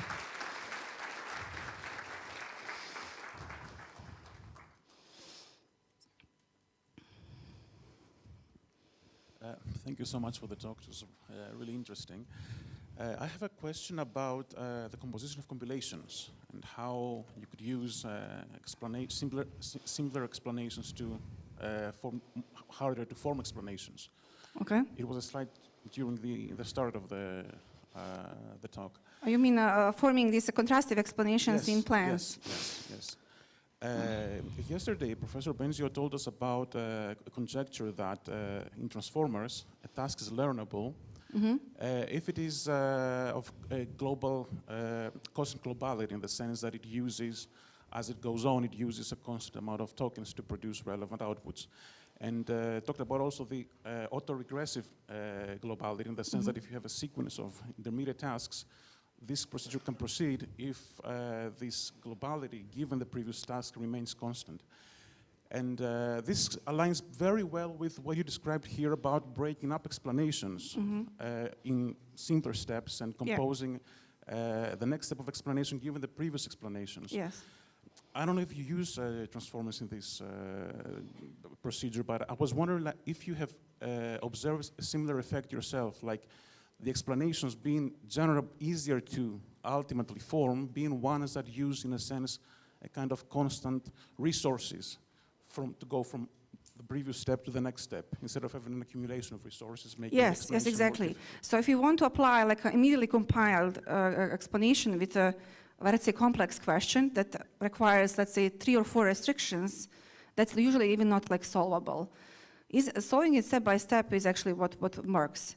And what we have shown, at least in this with symbolic planners, as soon as you go for more than 10 compilations, it gets really hard. But even if, for example, if you have 3 already tried at once, you might even not find a solution. So yeah, it aligns very well with that. We don't use transformers there, we didn't use that, but there is actually very recent work, I think, from like, in ICRA 2024, they actually presented the work where they used transformers as planners. So not for explanations, but like for completely without any symbolic representation, without any poem-dated representation even, just by descriptions of the actions, they use it for actually providing planning for. So I'm sure this would as well align then, yeah. Any more questions? No? Okay, then I thank you. We can also talk in the break, yeah. Okay, let's thank the speaker again. So we are just to announce, we will first have the coffee break, and after the coffee break, we will give the awards. So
Best poster awards in the following categories.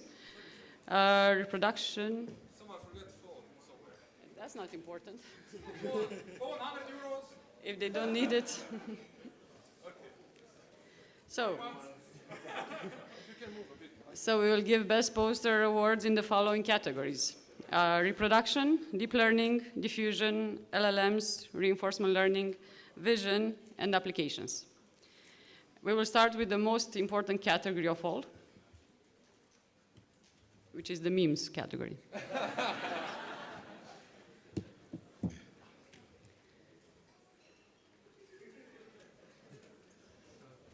Yep. Is there a category for lost phone?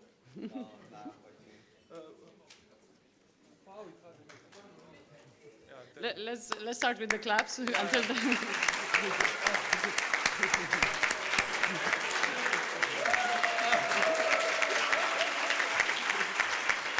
Kemal, where is Kemal? So no surprise. Come on, where is Kevin? The best memes author. Woo, come.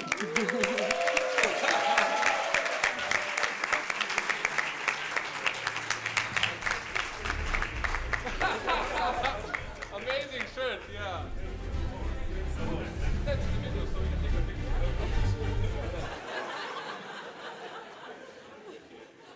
The final meme for the event.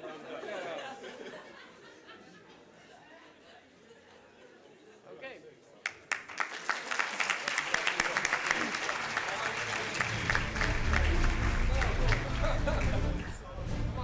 Yes.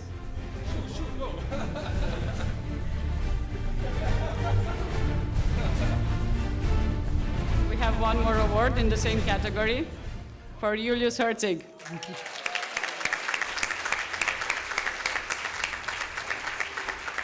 Where is Julius?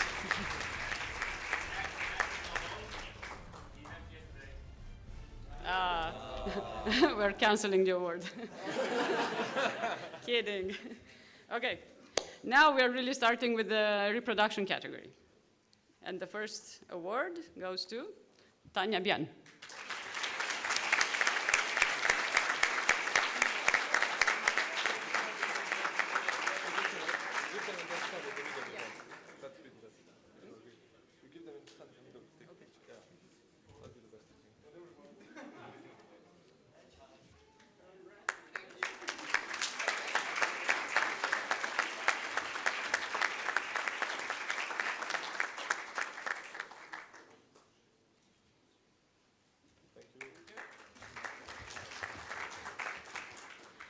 In the same category, Uros Isakovic.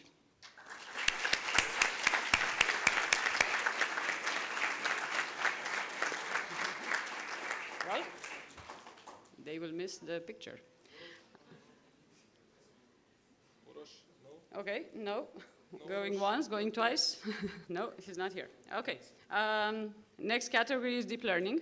So here we will have 4 or 5. It was really difficult actually to decide. So we have more awards in each category because the posters were really, really nice. Okay, first one goes to Alba Carballo Castro.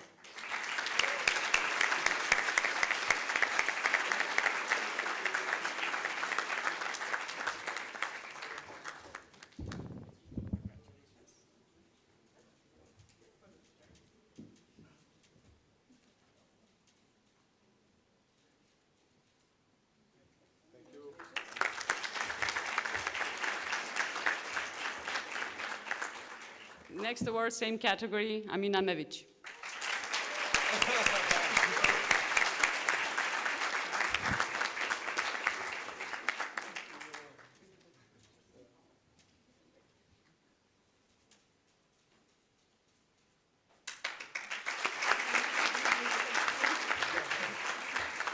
Next award goes to Gregor Slipes.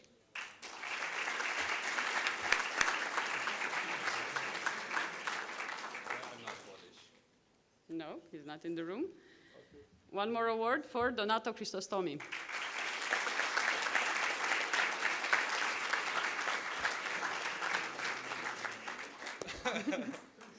Okay. And last but not least, Andrei Manolache.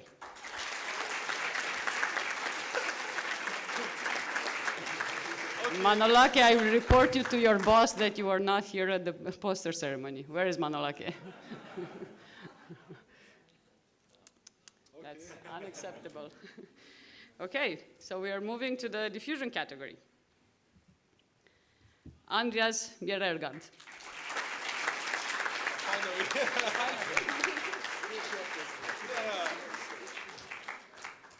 Not a fake attendee.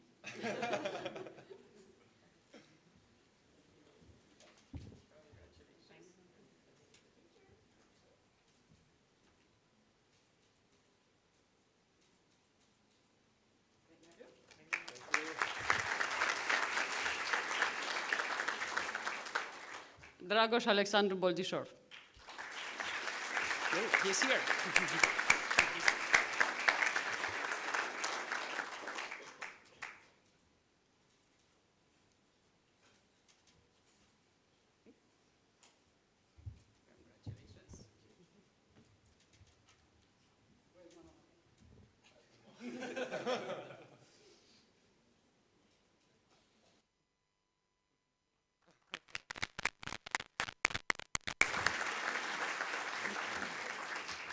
And Kirill Tomagashev.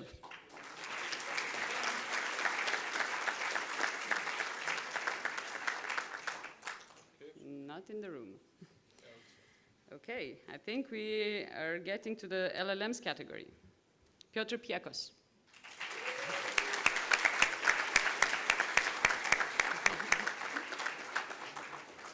He's here.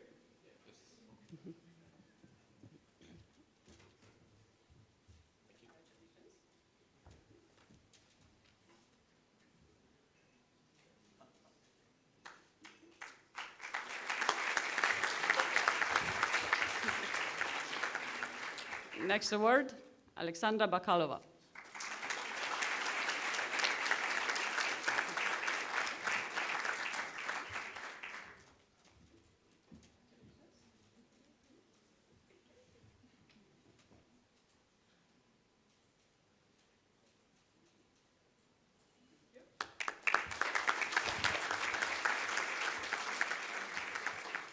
And Hanna Sharbakova.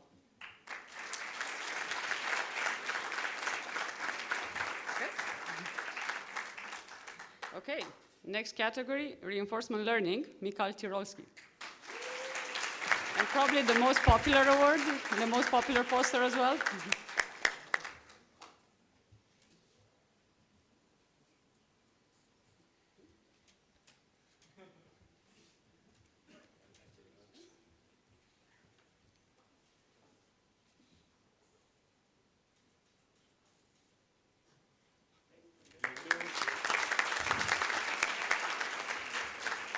Next award, Maciej Aleksandrowicz.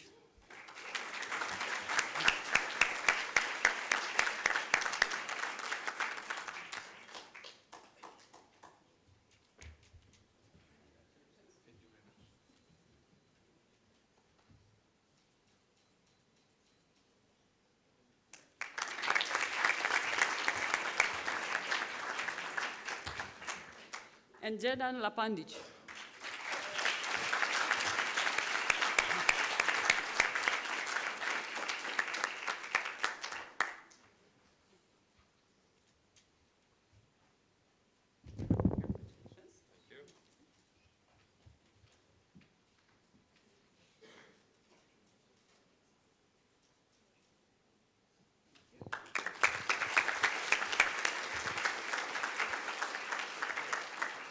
We now have the computer vision category.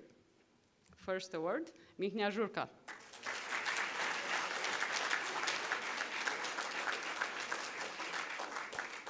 Not in the room. One more award for Tongmiao Xu.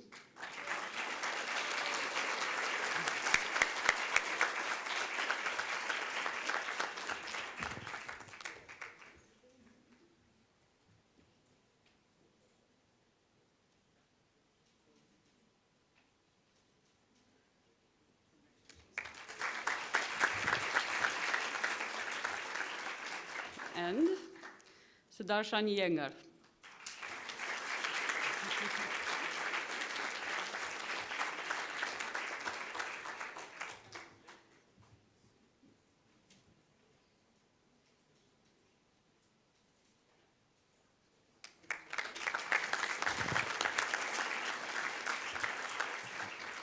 And now the applications category. First award, Rajka Pejanovic.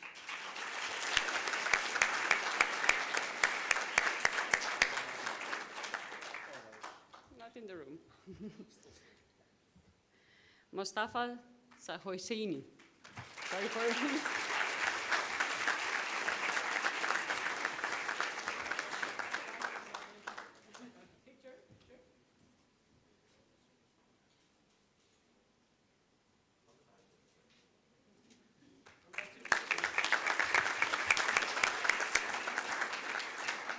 and Maria Baidakna.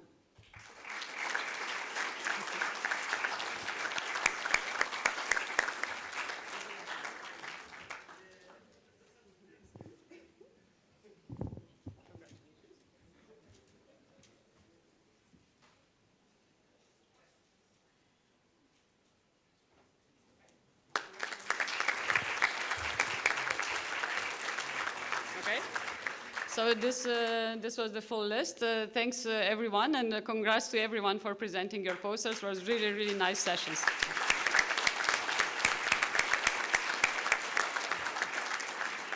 Okay, and now time for our last lecture of the school. Okay, Rizwan, I'll hand you over.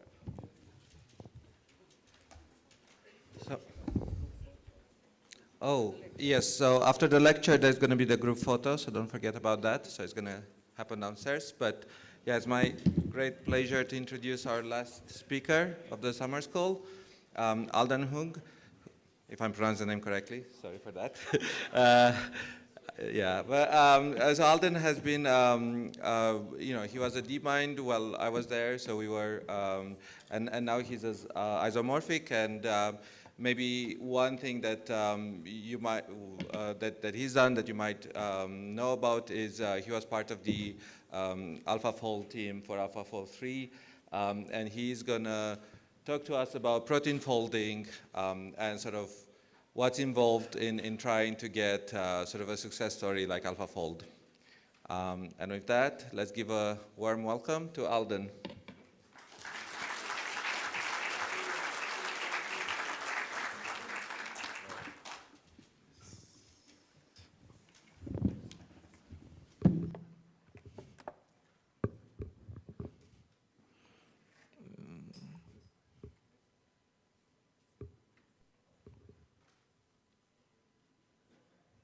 Cool.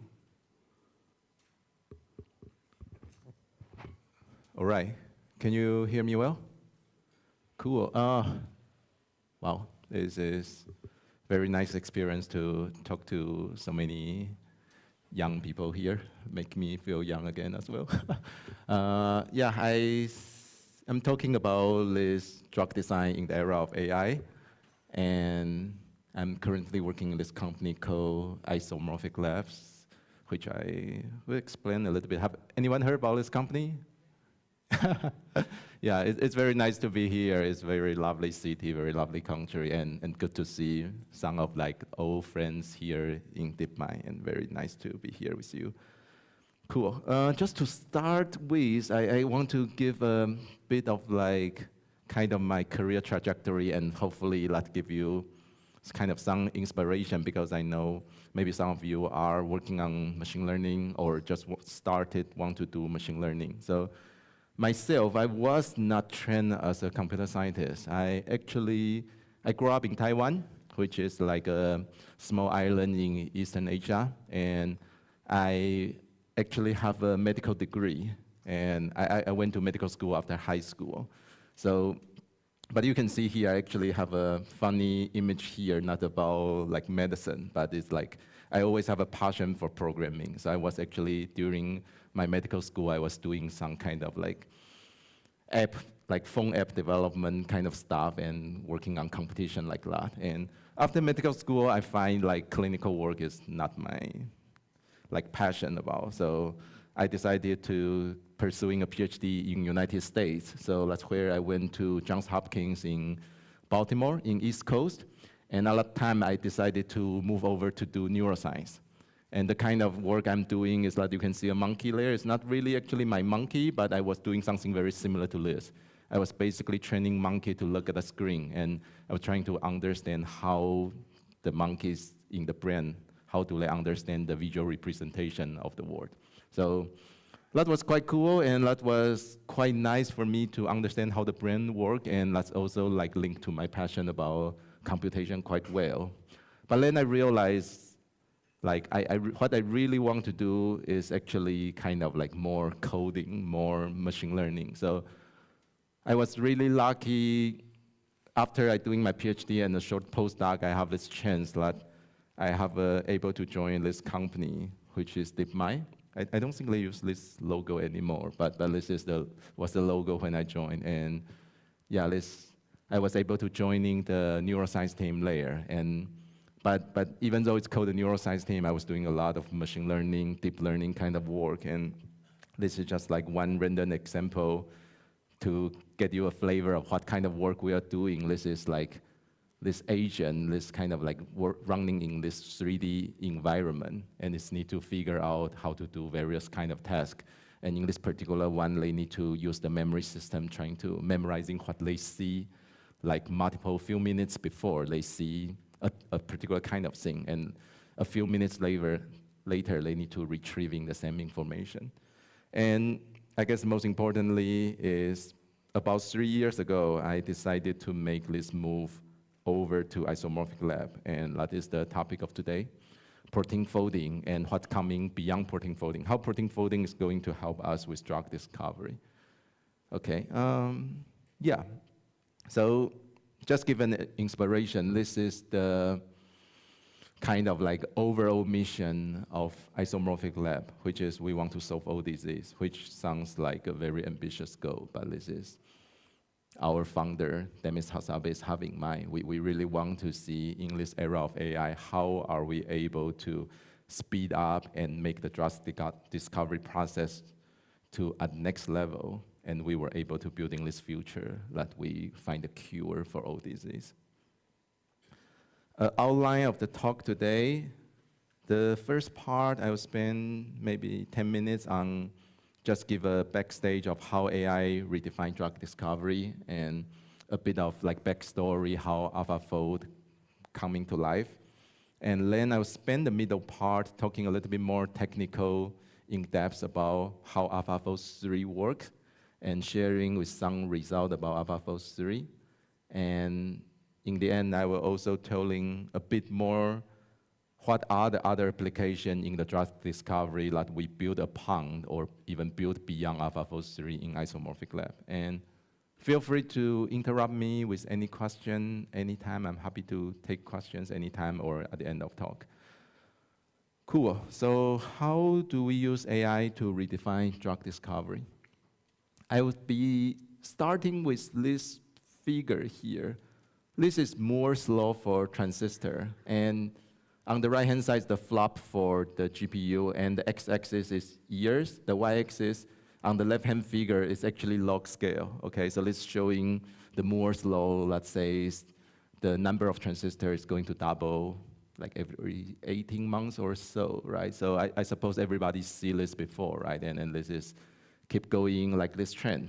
And this is like the reason I'm showing this is there is actually an opposite trend in drug discovery. So for this slide, I just want you to be focusing on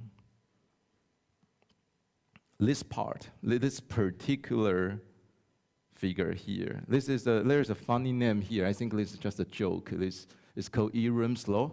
This is just like writing the Moore's law in reverse. Okay, and what is being shown here, the x-axis again is year, and the y-axis is how much money you need to spend to find one more new drug.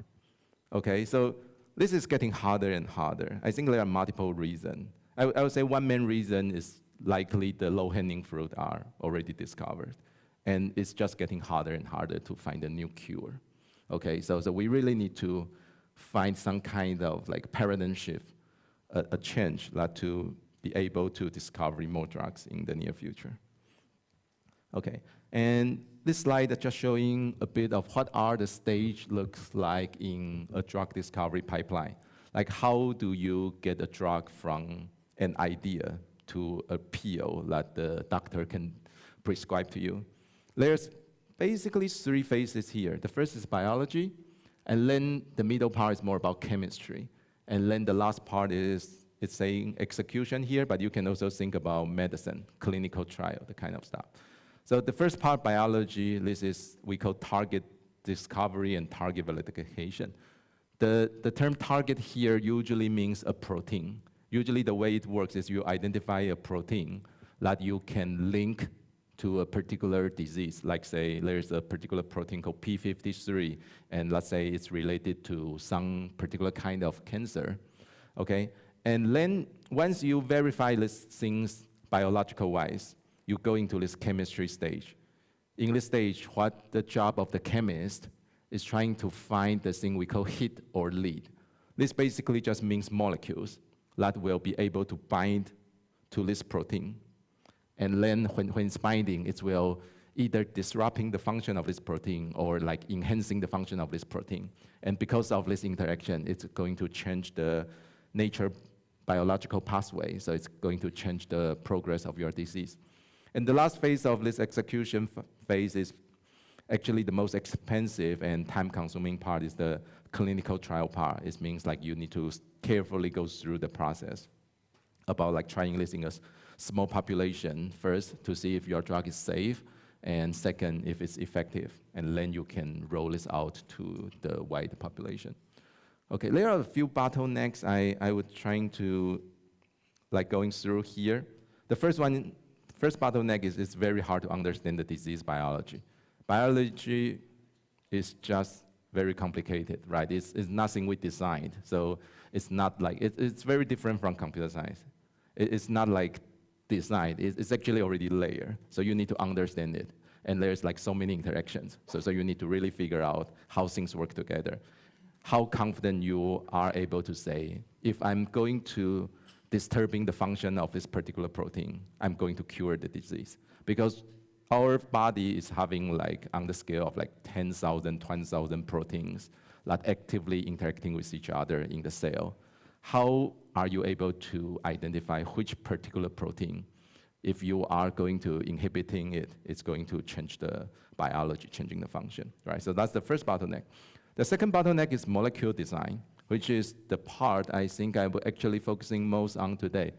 This part is like we call molecule design. Basically what this means is like, given that assuming we already know this is a target protein, how do we find the molecules that going to bind, that going to structurally like binding to this protein? That if you're not familiar with this, it's kind of, you can think of this like a key and lock problem. That's assuming this protein is a lock.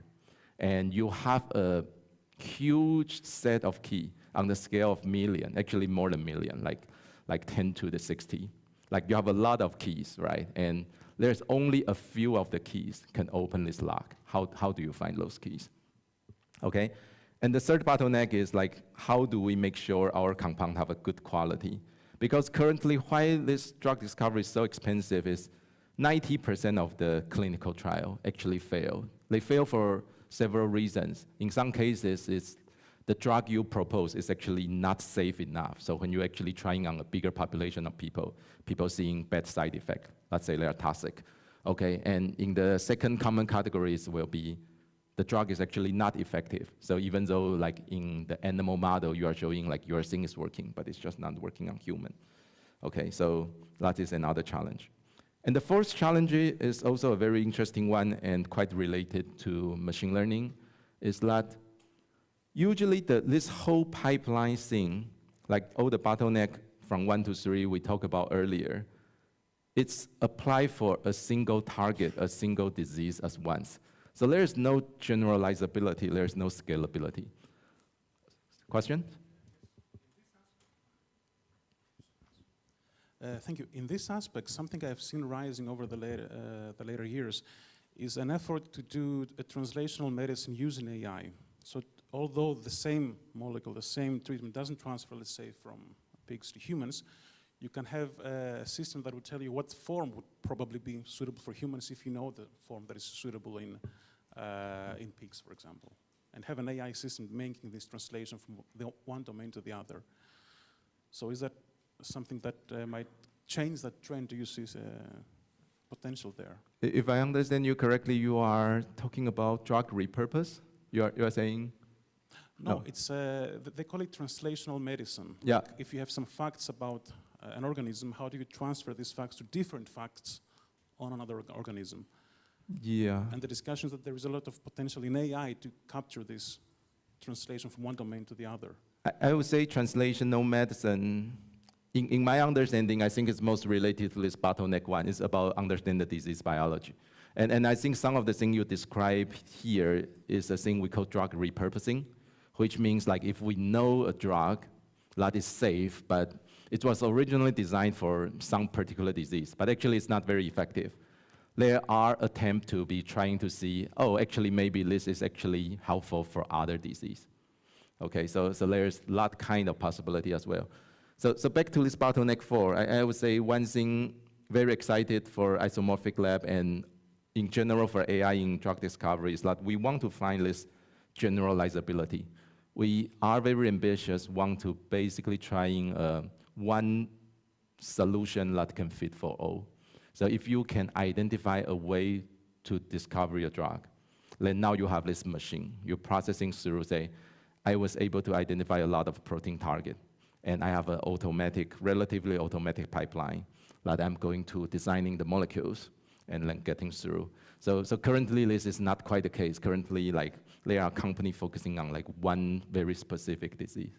But the plan for a more kind of ambitious AI company in this area would be like trying to find a mechanism, trying to have this engine that able to do this drug discovery in a more generalizable way. Okay, just in case, maybe this slide should come earlier, but I still want to get it here. But maybe, I'm assuming everybody are familiar with this from high school biology, if you still remember. This is just showing protein is an important part, and this is kind of, we call the central dogma. It's like, this is a cell here, and this is the nucleus of the cell, and this part is your DNA. And basically, DNA gets into RNA, and then it will get to synthesizing your protein. And this protein is the functional pieces in our body, okay? And protein structure is very important. So we are living in a physical world, right? So like when I was in medical school, I see a lot of this kind of like cartoon figures.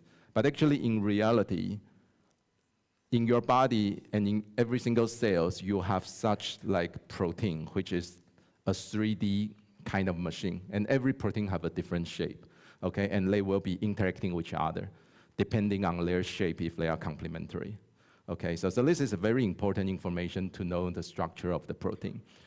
And usually, before AlphaFold, people need to spend like years. If it's a new structure, sometimes it's just like a PhD student spend their whole PhD to discover one new structure, because the technical of doing this is very non-intuitive and need to be like specified for every single new structure. It's called X-ray diffraction, but it's not trivial. Like you need to do this differently for every new molecule because you need to crystallizing it.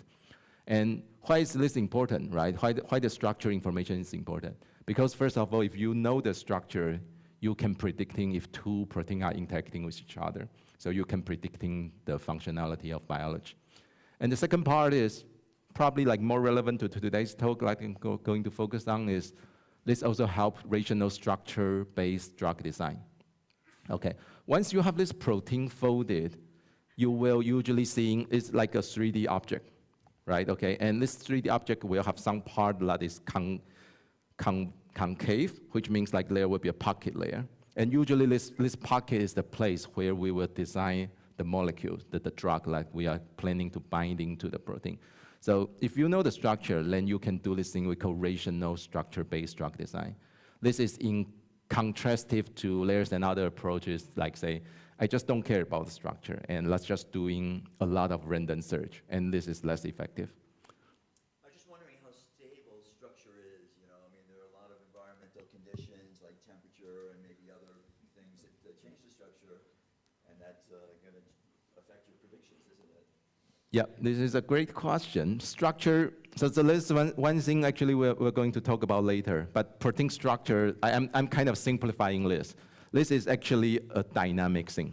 So actually a protein is going to change its shape in a specific term we call conformation. But basically thinking this thing is actually floating around and running some kind of Brownian motion. It's maybe opening up a pocket and closing it up. And I would say it's relatively stable because our cell is running on a very constant temperature. But true, yes, there is this part of like the shape is not a static thing. It's more about an ensemble. There's actually different conformation it's going to take. So this could be important for the drug discovery process, yes. Okay, I think the last slide to give some inspiration before I go into some more details about AlphaFold 3 is I want to show this figure, which is a like first figure in the AlphaFold 2 paper published in 2021. And this is the result from this committee called CASP-14, which stands for Critical Assessment of Structure Prediction, which happened in 2020, 5 years ago. Okay, so there is a committee, a group here called CASP. They run something like a small conference every 2 years. And in this conference, there's multiple different academic groups. They will each submit. It's a competition. It's not like a conference you publishing paper, but it's rather like very fun. It's a competition. Every group will, every 2 years, there will be like new structures. And every academic group want to attending this competition, they will be like sending their answer. So basically what they do, it will be more clear later, but basically it's a machine learning question.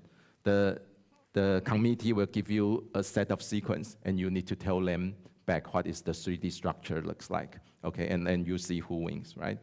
Okay, and the thing that drastically changing the landscape is here. This is the result from 2020, okay? The first entry here is AlphaFold, and all these are the other entries.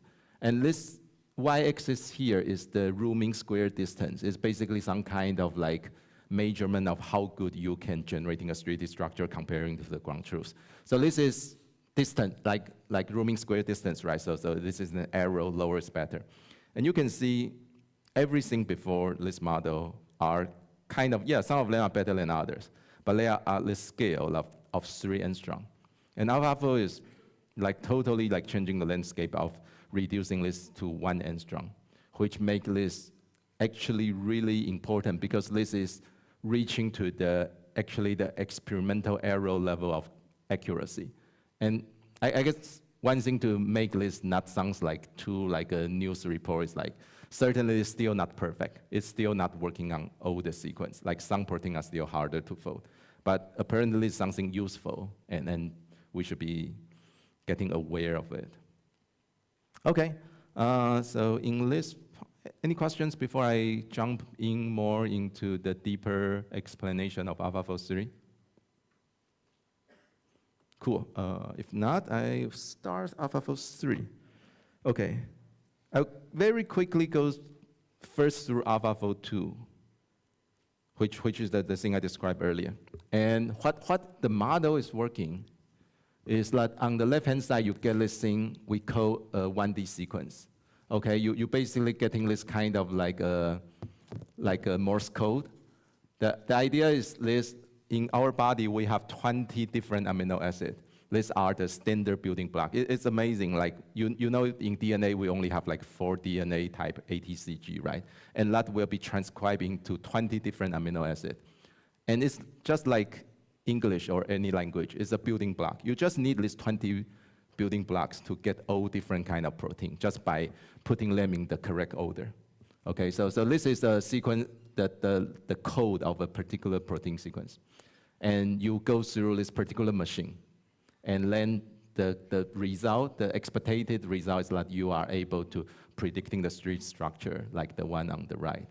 And you can see in this particular example, I don't know blue or green, one of them is ground truth. And ground truth from the crystal experiment, and the other color is the prediction, but basically it looks almost identical. And AlphaFold 2 is basically doing this job where it's getting the sequence information and it's doing a few other things like multiple sequence alignment, and then going through a model called evoformer and a structure module, which I won't go into detail, but I will go into more detail for the version of AlphaFold 3. Okay? There's a few things happen between AlphaFold 2 and AlphaFold 3 in 2024. In AlphaFold 2, the main focus was just folding one single protein chain.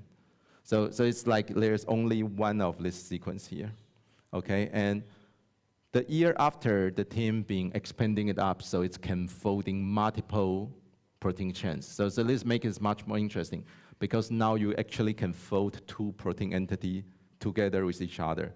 So if these two proteins are making interaction with each other, the model can be predicting it is this part of this protein A interacting with this part of the protein B. And AlphaFold 3 is basically just like another level of engineering to make it, first of all, doing a better protein prediction. But I would say one thing even more related to drug discovery is that it's not just folding the protein now, it also can fold other entities like DNA, RNA, and it can also folding this thing we call ligands, which are the small molecules, okay? So a few too long didn't read for AlphaFold 3. It's a diffusion model. It can fold, I mentioned this earlier, it can fold not just protein, but other biomolecules. And it's basically a better model. And it's still a pretty good model, I think, as it is in 2025. Cool. I think I have this like very nice, easy to digest video. Somebody in the company made this, looks very nice. So these are like different colors, different kind of like, we call a token. And we have this very cool kind of model architecture called pair former, which I will explaining a bit more in details later. And then once you do the pair former, you get a kind of like embedding. And then you go to the diffusion transformer, which is the head of the model, which will, based on this embedding, it will generating the result. Is there a question? Thank you. When you say the model folds DNA and RNA, do you mean like folding, predicting how it folds into chromatin, the condensed structure that it stays in the cell? Can you say that again? Yes, when you say you predict how DNA is folded, yeah, you mean how it is folded into chromatin? I actually don't super sure about that part because folding around chromatin may be a very big thing. So this thing have a limitation. It cannot folding too many tokens. So I'll mention about the idea about token later. Like people know about token in language model, right? Token is usually like one character or maybe a few character. And currently there's still a limitation. This model can probably fold on the scale of like 1,000, a few thousand tokens. So you still cannot model a very large complex. Yeah, that would be amazing. Yeah, yeah. So it would be one thing for the future to think about like how to scaling this up. Like certainly we can scale up by just having better GPU with more RAM, but also like there's a machine learning research problem to think about how do you get a more efficient way to like hierarchical thinking about like scaling this up to a bigger complex. Yeah. Thank you. Cool. Okay, so I think just to give a little bit more details here, this part about like next few slides will get a bit more technical. Cool. Video, actually. I think you went too quickly, like this diffusion and what's happening there, yeah. Let's do this in the, because let's do this in this part, because that video is quite cartoonish, so I can give you a little bit more math, more engineer here in the next few slides. So basically, I think the way to think about AlphaFold 3 is like there are three stages. The first stage is called featureization, and the second stage is called a trunk, which is like a main part of a model. And then the third stage is there are a few heads of this model. I find it's kind of funny because this is how I see all the model as in my life in DeepMind. That's how we code things like this. I don't know if it's like everybody code model. Like there's like some input part and there's a big trunk and there's a few model head. And then this is how this works in AlphaFold as well. So featureization basically means like how do you have some kind of like easy embedding to get from the raw input into some kind of nicer embedding space, right? So first of all, you certainly need to get your sequence in, like your protein sequence, DNA sequence, and you also need to embedding your ligand information, like what is the molecule trying to fold? Are you folding an aspirin? If you are folding an aspirin, this having a ring here, this having an oxygen here, how that these molecules having the signature. So you try to embedding all this information, and then once you've embedding all these informations, you go to this part called the trunk, which the most important part of the computation is this thing called the pair former, which I will dive in deeper later. And once you get to the pair former, you have an embedding, and you use this embedding to condition your diffusion process in a diffusion model. Okay, and then this diffusion model is the part that's getting from noise into the 3D atom position for all the atoms. And then the other very interesting thing I would like to mention, I have a few slides later, is like this model also have a thing called confidence head. So, which actually works very well. This is basically the idea is like this model is not only just give you a structure prediction. It will also tell you for each part of the prediction how confident I am. So thinking about like it's generating a Gaussian distribution. So it's not just give you a point estimate, but it's also well provided you say this part I'm very confident about my prediction, but this part actually I'm not quite certain. Okay, so yeah, actually I probably should jump to this slide earlier because this gives you a simpler view of the thing. You get the protein sequence and you get these molecules, right? This is kind of the thing you were seeing in the high school chemistry book. And you featurize them and you get to this trunk, the pair former doing a lot of computation. And then you have there's actually a few more heads, but the two most important heads are the diffusion head and the confidence head that I described earlier. So basically, this is a conditional generative model. And you can think like everything up to the trunk is generating this conditional embedding. And then you have this generative model, which is a very standard diffusion model that is able to, starting from noise and folding things into the 3D coordinates. Okay, and we have a confidence head that will generating. So for example, I think it's maybe worth to quickly go through this plot. This plot is the output of the confidence head. And this is a 2D matrix. And in this matrix, it's showing you, like, say, this is basically a square matrix here. So every row or every column here is like one residue, like one part of this protein. Okay, and this is saying how confident am I for the distance between these two parts of the protein. So this is we call a distance matrix. And this is a confidence estimation of the distance metric.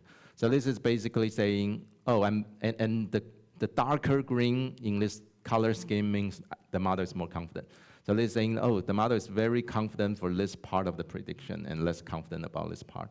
And this is very important for the end user, the chemist, to be assessing the structure prediction of the model. Okay, so this slide is only here if you are familiar with AlphaFold 2 but not AlphaFold 3. I think the main thing, and if you are not familiar with either, that's fine as well, but the point is that we are basically, the way I'm thinking about AlphaFold from 2 to 3 is that there's actually simplification, which may be a bitter lesson, but it's a thing happening in machine learning, right? You start doing something very fancy, and you have a very smart architecture, you have very smart laws, and actually you learn a few years later, you should actually just simplify into standard transformer, and it's well working great. So it's kind of the thing happening here. So there was a more complicated thing called Evo former in AlphaFold 2. It was simplified into a single pair former. And then there's a very complex part of the very smart design way of doing some kind of equivariance, kind of reasoning transformer thing called structure module in AlphaFold 2. It's replaced by a diffusion model. And because there was no diffusion model when AlphaFold 2 was invented, but there is these things now, so it's being replaced by a diffusion head. Okay. I think this part may answer some earlier question. This is diving a little bit deeper, saying there's a concept of token. We are not necessarily using transformer, but the way to thinking about this pair former is this is a 2D transformer. So So this is still like quite related to the way of, if you are familiar with transformer, like the knowledge is easily generalizable to this performancing. So important thing about transformer is that you need to have a token, right? You need to have a way to defining what is your computing unit. And this is a bit different for different kind of information. There is a token for each residue, which means like a single bit of, say, DNA, like this ATCG thing, or a standard protein, like one of these 20 amino acid. And then for the molecules, it is harder, because for molecules, it's not coming from a standard set of vocabulary. So what we do is that we go to single atom. So you just say each single atom molecules, each single atom in the molecules, you provided one token to defining its representation. And you can think this is a kind of like a smart hybrid way about doing mixed tokenization, like this BPE thing. So if something quite happening together, you can just use one token to represent them. But if something is less structured, you need to use a better resolution to represent them. And this is just like a more detailed example showing what it looks like for a token layout map, right? Okay, so let's say I have multiple different tokens from token 1, 2, 3, 4, 5. And the first two rows are two like amino acid residue from a protein. Okay, so in those cases, you will say that, okay, I have multiple different atoms layer, so I need to, so because like one amino acid residue actually have multiple atoms layer, right? So you need to encoding all their information layer. But if it's a single molecules like ATP, then you will encode them one atom per token. Cool. So featureization. This is now like diving deeper into different part of the model. So we mentioned a little bit earlier about this. So you get your input sequence and the ligand information. I think one thing maybe most worth noting here, if you are somewhat into biology or into this space of modeling, is that we do genetic search and we retrieving information called MSA, multiple sequence alignment. And this is a very important information for protein folding. This is basically saying we are able to retrieving similar protein from the evolutionary database. And from this evolutionary information, you are able to infer which two residues are more likely to be close to each other. And this is actually a very critical part. So AlphaFold is not just training on the structure information of like mapping from sequence to the structure, because given the data set size, it's still a 2 EO-defined problem. It's still like you don't have enough data point and you are train a model that's easily overfitting. But this MSA information is another very critical source that give you constraint about what the final 3D shape should be looking like. Cool. So then performer, this is the part that I'm being like describing a few times already.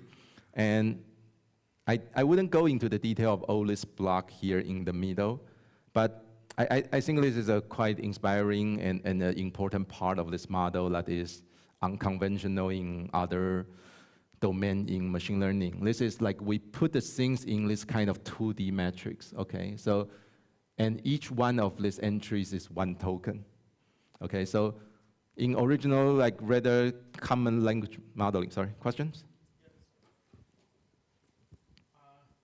Regarding the featureization, I'm wondering, I guess we should have the information regarding electrical charges of the molecules somewhere captured.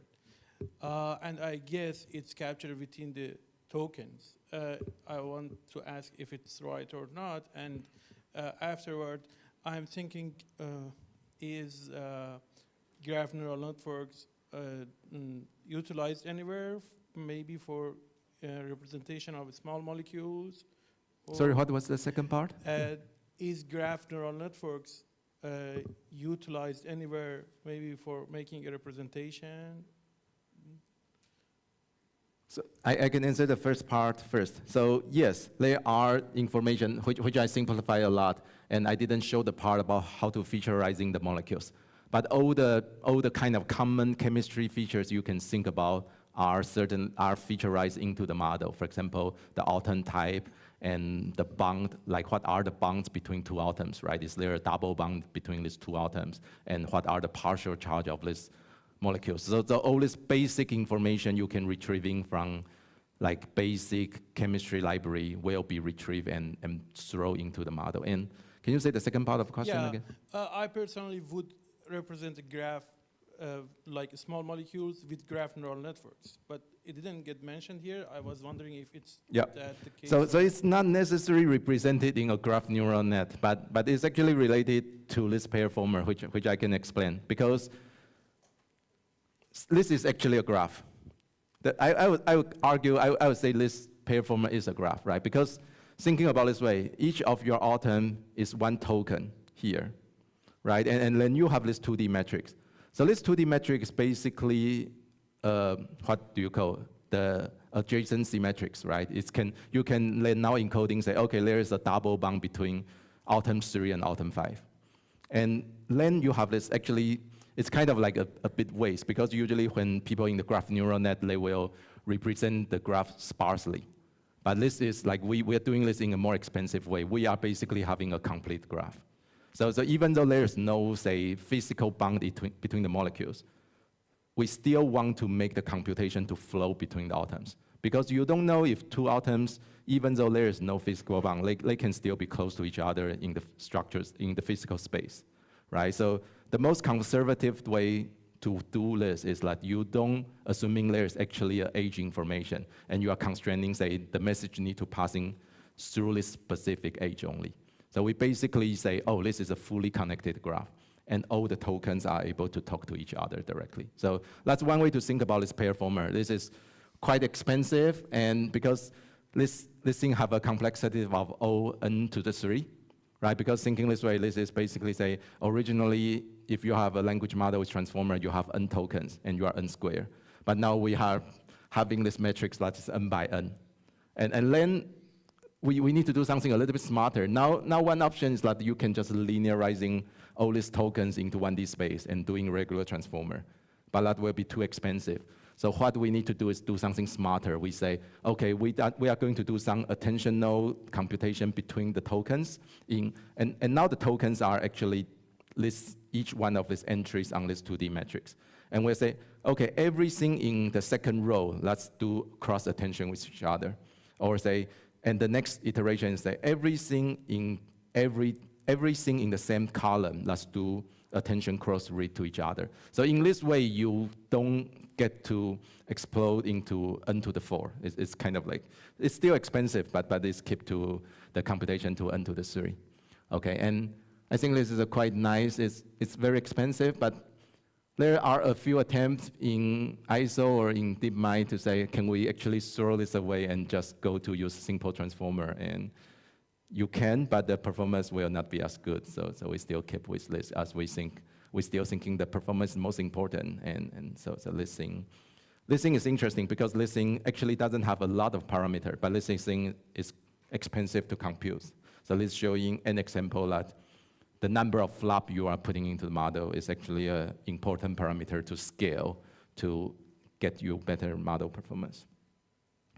Okay, then after the trunk, this is the diffusion head, right? This part is actually relatively straightforward, I would say. I wouldn't go into the details here, but this is actually quite standard vanilla diffusion model. The only difference from this to a standard image generation would be you are not generating the pixel, but you are generating the XYZ 3D coordinate of every single atoms that you are wanting to predict.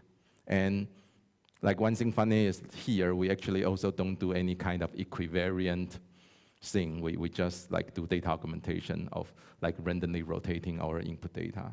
And doesn't mean like we cannot do the equivariant thing and there's no point saying like equivariant is worse. It's just like this is simple to do and this actually give a pretty good result already.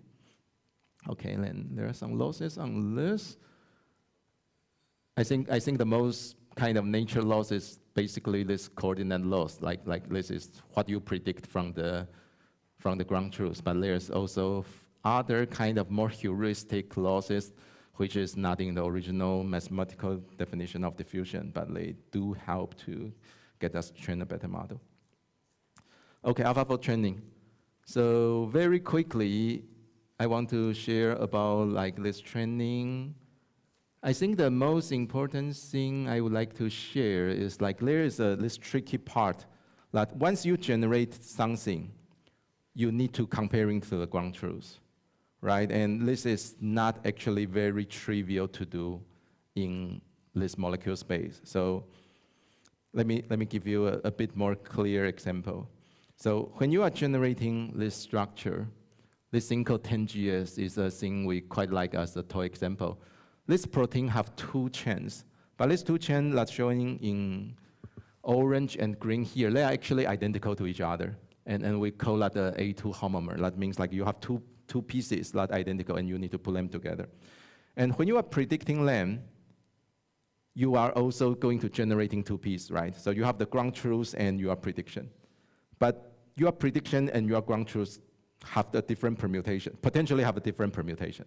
So you actually need to try to iterating through all the permutation to find the minimum loss. You need to aligning them. Otherwise, it's potentially you can say, oh, actually predicting something really good, but if I don't do the correct loss calculation, I would think it's actually a very big loss because I'm thinking I'm generating A, but the loss function thinking I'm generating the part B. And the same thing is also true for molecules, which is at a smaller scale, but the same story, right? You are generating a molecule like this. There's a benzene ring with an oxygen here. And these are the atom index, like 0 to 6. And this is actually like the thing can be flipped. So you are able to think either way is correct. So the thing is just like some technical details you need to be careful about, like when you're calculating the losses, you need to be carefully permutating all these different possibilities and trying to find the minimum. Cool. I think I'm going to move on to more kind of applied result part for the architecture thing. If there's any question, it's a good time.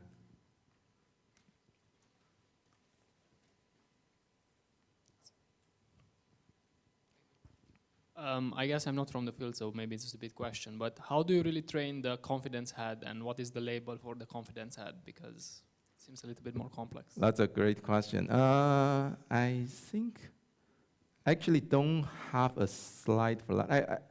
It's a good time to talking a little bit more about confidence head, right? Okay. I wouldn't answer your question first, but first of all, I want to show you the confidence head work really well. The first is like looking at this plot here. The x-axis are 5 different categories, okay? So each category have this number of like 0 to 1, 1 to 2. That means like different bin of confidence, okay? So we're binning the confidence into 5 categories. And then the y-axis is the model performance. So you can clearly see like when the model is very confident, the result is very good. And when the model is less confident, the result is less well. This is, I would say, quite amazing. And now into your question, like how do we train this, right? The way training this is actually quite straightforward. Let me see if I actually have a diagram. I probably should have a more details one in the future. Oh, it's over here. I guess I'm kind of skipping it. The way you're generating this is that you put in your ground truth, okay, it's the thing you want to predict. And also you will first run your diffusion head first, which will give you the predictive structure. Okay, and actually this confidence head also kind of have a skip connection, so it will also getting the embedding from the trunk as well. But basically thinking this, basically what it does is very simple. It's taking the predicted structure and then the ground truth structure as the input, and it's need to give out an estimation, say how good is the prediction. Okay, and this just work in the training set. So very simple. This actually, we just train this during training this other head during the training using the training set. And I think one thing kind of naturally will happen next, the question coming is, will this work actually? This likely will not work if you have a very small training set. Because what you can imagine is that if your training set is very small and you don't have enough regularization in your model, basically you will eventually overfitting and perfectly predicting your training set, right? So after a long time of training, your prediction will almost always be as perfect as the ground truth. Then this confidence had become useless because the job of the confidence head will just always outputting 0, outputting say everything is perfect. But this is not the case in AlphaFold because we're doing a lot of regularization, we do a lot of dropout in the training. So even like after a very long time of training, the prediction are always not as perfect as the ground truth. So there will always be some error for the prediction head to be trying to capture. Cool? Whoa, quite a few questions. Hi, just a quick question about how you do the conditioning for the diffusion model. Are you doing like classifier-free guidance or something? Right, right. That's a great question. Let me see if there's a slide for that. This is probably overcomplicated, I would say, but we don't necessarily do classifier-free guidance. We do some kind of like internal branch of research, but in the final like paper, there's no classifier-free guidance. But you certainly can do that. And the way of doing this is that you basically so in our diffusion head, it's a very standard kind of like transformer diffusion, right? So you have, like, let's say 100 tokens, which each one token is one amino acid or one atom, okay? So for those, you have the coordinate, and you want to denoising them from random Gaussian noise back to the real 3D coordinate, right? And then how do you incorporating your conditional information? There are two possibilities. Our conditional information is actually in this kind of 2D matrix format, right? So first one is that you can take some 1D marginalization. The simplest thing to do is like taking the entry from the diagonal. Okay, so you get your embedding from the diagonal, and you adding those into your token representation in the diffusion head. So that's the first way to introducing the signal. And the second way is that we also take this 2D metric as the conditional information directly. And the way of doing that is that you can use that to bias the attentional read between the tokens, right? Because you have n tokens, and in the attentional read, we'll have this n squared thing of the reading weight. And you can have a bias term, which is a function of the embedding from this 2D space. So that's how you get this conditional information. And then you are also right, like all of this can be done in a classifier-free guidance way as well. But we didn't quite do that because it makes things slower, and I don't think, if I remember correctly, it's not giving a bigger boost of the performance. Yeah. Hi, thank you. I wanted to ask if you could elaborate maybe more on the choice of not using equivariance for the training, because I feel there is a debate going on this topic, and also since you do atom permutation in the training loop, I was wondering. Yeah, I think this is a very interesting question, and I feel like this will get some people frustrated because this is a hot topic of research, right? And I think the reason about this, first of all, I feel like I'm quite open. I'm not necessarily saying this is better than using equivariant net. And I think there's a bit about like research speed and engineering. This is kind of like erring on the side to do something simple and like quick for development. We do actually working to try using some like equivariant transformer or some variant of it, and I think it's just like make it more complicated and prone for bug, and we didn't clearly see it is helpful. I feel like one thing I'm seeing from those research are the cases where they show like this equivariant because of the constraint, because of this prior knowledge of the invariance or equivariance, you can use less data. And I think it's not quite applied here. We do have enough amount of data from this data set called PDB. And it's not as big as language model, but it's a good enough like data set. And just by randomly rotating, doing data augmentation, it's good enough, I would say. I would imagine if we have time to work on this to get the equivariant to get into the model correctly, we probably can train the model more efficiently.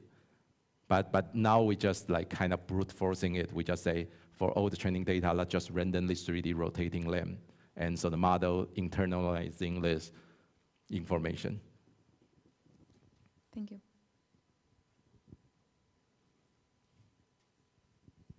Hi. So regarding the training, is the performer pre-trained in some way, or is it trained end-to-end in the whole system from scratch? And also, how big is the training set? How many gold standard molecules do you actually have?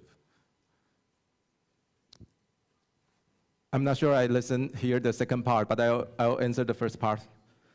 The whole system is end-to-end. The second part was, how big is the training set? Okay, great. So then maybe second question first.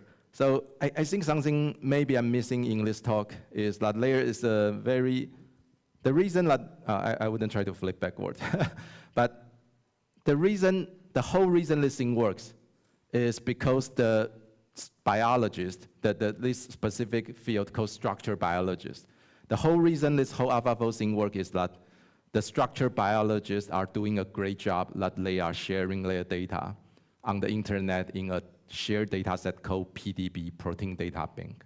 So all of the structures are accessible layer, to the public. The scale of the data set, I would say, the ones using in training is on the scale of 180,000 structures.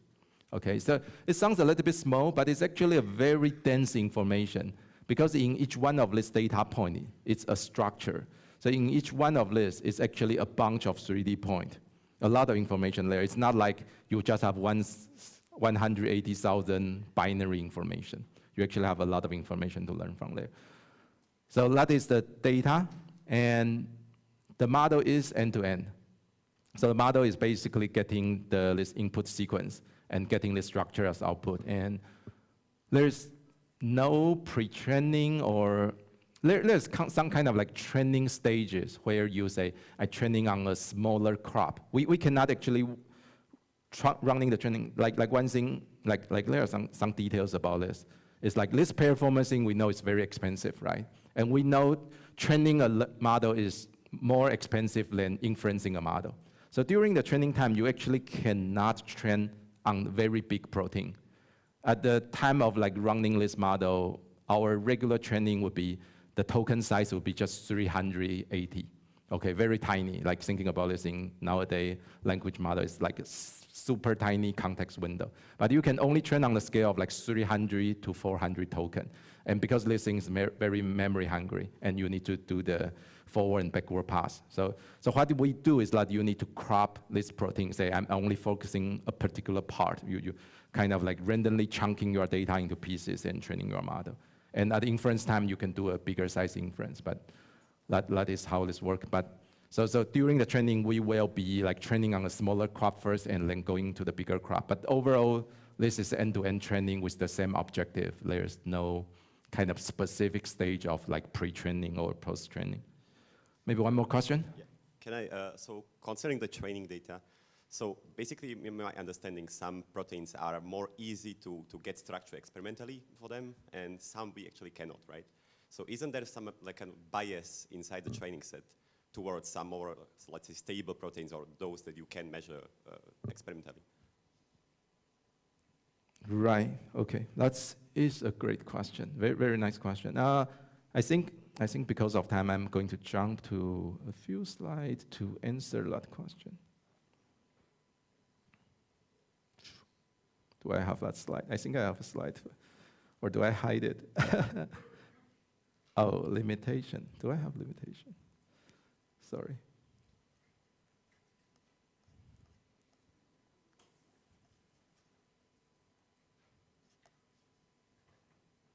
Okay, over here. So I think this would at least partly answer the question. So in protein, there is this kind of region called like, kind of like loose region, like like not stable, cannot be folding into the secondary structure. Usually they would be like kind of like this kind of like random loop layer like EO-defined structure, okay? And actually one thing interesting is AlphaFold 3 will tend to, actually the original diffusion model version of AlphaFold 3 will have this tendency, as you say, there's a bias. It will, because of the training data, it's trying to think everything need to be coming to a correct shape. It's kind of like trying too hard. It's like a language model always trying to think as if they know all the answer of everything, right? Because it's always only training on positive data. So if AlphaFold 3 training only with the diffusion objective, it actually will be, looks like this. Even for the EO-defined region, you actually should correctly outputting faithfully say, I don't know that part, so they should be floating around randomly. It will actually trying to fold if into something looks reasonable, but this is actually wrong. It's actually, this is correct. And the interesting thing is that this is actually correctly handled in AlphaFold 2. The thing is like, because AlphaFold 2 is not a diffusion model and it's doing something slightly different. And actually in the PDB dataset, in the dataset we're training on, there's actually information for this unresolved part, so this EO-defined part. So you are actually was able to correctly predicting those parts as well. So what we actually did in AlphaFold 3 in this diffusion model is that we need to generating a distillation data set from AlphaFold 2 with this kind of like EO-defined region and generating a large amount of distillation set and let AlphaFold 3 knowing, oh, actually for this part, you actually learn to also like you should be folding into an unresolved solution. Yeah. So this is a part of thing like how do you make it to not hallucinating, not to try too hard. Do I have time to 12:30 or how much time do I have? 10 minutes. Right, okay, so maybe no more questions for now. And I'm happy to skip a little bit. Maybe this is an interesting one. I would like to use the last few minutes to talk more about application. Okay, so we have this great model, and how does this really help improving, speeding up drug discovery? So this is one example where, yeah, it probably doesn't make sense to most of you, but this is a protein. And in this particular part, which is zooming out in here, this thing is a molecule, is a drug. And this is in a thing we call a allosteric pocket, but it basically means a novel, a new binding place. So let's say regularly this protein, the biologists already knowing, say, oh, this is a particular kind of protein, and we know the function of this protein in the regular human body is that there will be some molecule coming to this part of the protein, and it will, because of binding to this protein, it will facilitating some kind of chemical reactions. But there is this kind of thing called novel binding site, means like you are able to find other part of protein. Usually it's actually not functional in the regular standard biology, but you can still find this alternative space in the lock, and you can put your key into this other spaces, and this is still able to help to changing, modifying the function of the protein. Okay, I remember there's one slide I do want to show here. I think this is a very interesting one here. I want to emphasizing this thing in the middle. So this is related to that confidence head thing, and I think one thing quite important for the success of AlphaFold is having this confidence head. The first one, as I mentioned earlier, is like, let's give the chemist, the user information, say how confident my structure is. And that confidence is at the residue level. So it can be say, oh, I'm very confident about this part, but less confident about this part. And one other very important application of the confidence head is that you can do inference time scaling. And this is doing this in a very basic way. This is not very smart doing any reasoning. This is basically just saying, I just run my model more and more times. And that's what's happening in this plot. It's saying, if I just run one seed with this model, if I run 10 seed, if I run 100, 1,000 seed, and you can see this is the performance on the like folding the interaction between an antigen and antibody, like two protein. And the performance is basically getting better and better, probably plateauing a little bit, but you do actually get benefit of running this model more and more time. And this is using the confidence head to choose the best one among 100 or 1,000. So this is not trivial, right? This is not saying I run 100 times and I pick the max one, which is trivial. But this is saying I run this 100 times and using the confidence output to choose. So there's no cheating. It's just saying I can actually run this with more compute. I actually do get better result. It's plateaued at some point, but like there's a clear difference of running it once versus running 100 times. Cool. Okay, last few minutes. Last few minutes, I want to tell you a bit of like what happened beyond structure prediction, right? Binding affinity. This is one holy grail, I would say, for the drug discovery, the chemistry part.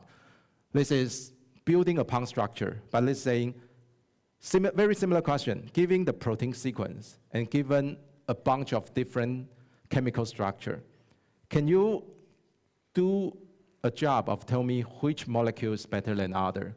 So can you rank order them? Or even simpler, can you just thinking as a regression problem, can you give me a number, say, the binding affinity of molecule 1 is 7.8, and the binding affinity for another molecule is less, right? And if you have such a model that is very powerful, you can use this predictive model to guide you to do a search or just navigating the chemical space. And this is building from the structure, but AlphaFold 3 itself is not quite able to do this, so this is like extra research need to be working on this.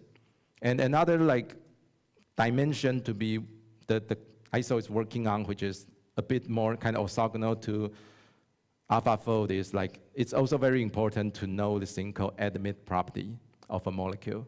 This is basically saying, is your molecules good for as a drug? Is this going to be toxic? Is admit is the acronym for these 5 things, but basically saying, is it going to go through your body well and will be excreted out and will it not be like toxic to you? Okay, and we have like working on models predicting such information. And the other dimension to think about, which we would not have time to talk about today, is like, how do you use quantum mechanics and molecular dynamics? Maybe some people here are working with molecular dynamics. How do you use this kind of scientific simulation approach incorporated with machine learning? Let's say, maybe for example, using them as pre-training data to the model. How do you leveraging this kind of data to help the machine learning model to get better? And then I would say, last but not least, is like you can also thinking about how do we doing a more kind of like what is like currently the hardest thing? How do you get an agent, right? How do you, when you have multiple different models layer, how do you have a way to orchestrating them to say, okay, now I'm really want to into this kind of game of searching. How do I use reinforcement learning to say, I have this different reward model. How do I now search effectively in the chemical space to find the best molecules to satisfying my reward model?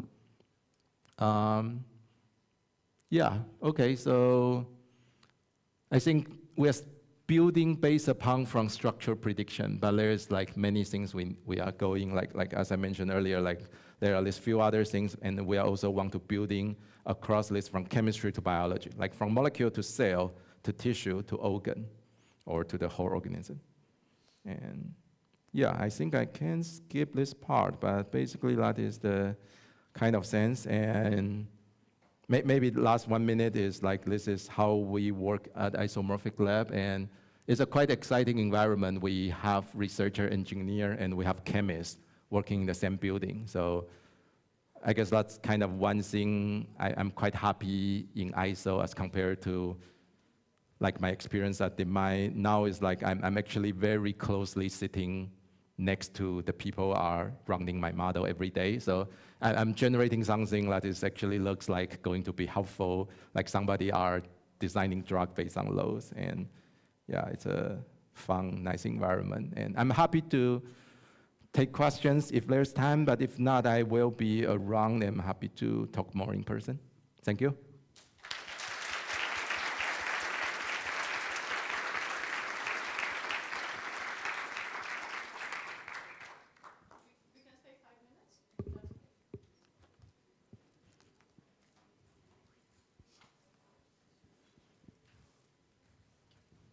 Thanks for the nice presentation. So in the AlphaFold model, there's really quite a lot of methodological innovations, like this pairformer and so on. And I was curious if there were any, applications of these innovations completely outside of protein folding, or if people have found other uses for these models. Right. If I understand you correctly, you are saying are other domain using the pairformer? Yes. Right, yeah. This is a great question. I think I asked my colleague just a few months, like within isomorphic lab, that the answer I got is no. I don't know if there are actually some people from them might have a more positive answer, but my overall understanding is no, which is a shame, because we know, at least in this very specific application, even though this is like compute hungry, it's actually pushing to a higher performance. Maybe there's one reason. So this is probably need to think about where potentially this is applicable. I would say potentially this is more likely to be helpful if your data set is not huge. My feeling is like in language model, we just have too many data, and it's just like takes so much time to even go through your data set once. And in that sense, you don't need to have your model to be very compute hungry. You need to very efficiently go through your data set at least once or twice. But for here, our data set is smaller, so we are willing to spend more flop for data point. So if there's a similar situation in other data set, and I guess maybe, yeah, I don't have like other context, but also thinking about pairformer as this very aggressive, fully connected graph computation, right? Thinking about like in your application field, is there something like that can be helpful? Yeah. Thank you.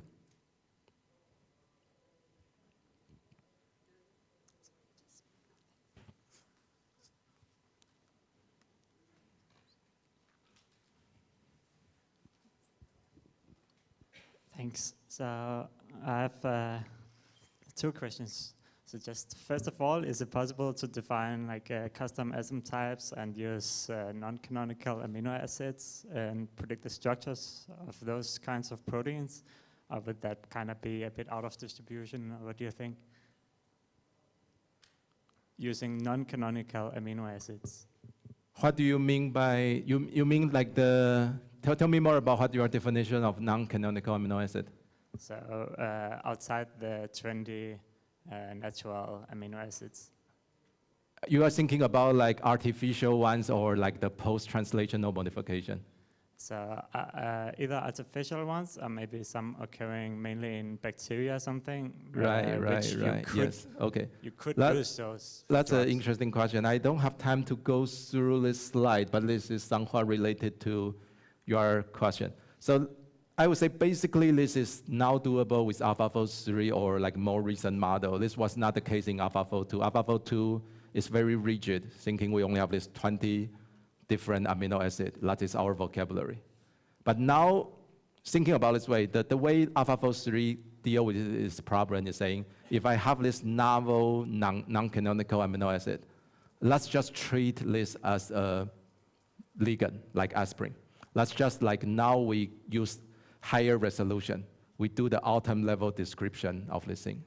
So this is kind of nature, right? If you have something that's happening a lot and we know it's always happened like this, we have a bigger, like compress all things into one token. But if you see something less common, then you just go into all the way to like describing them using more token as one token per atom. So that is the way how it deals with this non-standard amino acid. Would it work well, do you think?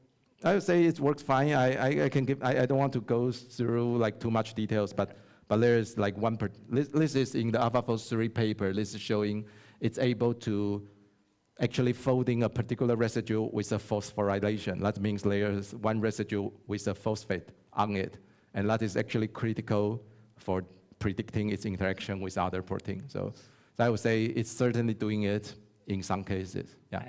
So if I could just have one more question. So these, when you're building MSAs, is most often used on like, you have the assumption that all the residues are independent. but usually this is probably not the case. So I was wondering if you could use the performer embeddings to make some really strong representations of like the co-evolutionary signal, and then make way better alignments using embeddings from AlphaFold. I think this is quite into the detail. I'm happy to talk about this later. But no problem. Yeah, I think MSA is already quite expensive because usually you can retrieve back on the scale depending on the target protein, but you can get scale of hundreds to thousands of MSA sequence, right? So the amount of compute you can use on those are limited. I would say one thing cool is that we do get this row sequence and everything is end-to-end. We didn't have like specific feature engineering, say, how does the model deciding to use the MSA information? But you are right, the MSA information doesn't directly go into the performer. And I think it's more a compute optimization constraint, yeah. Thank you. Yeah.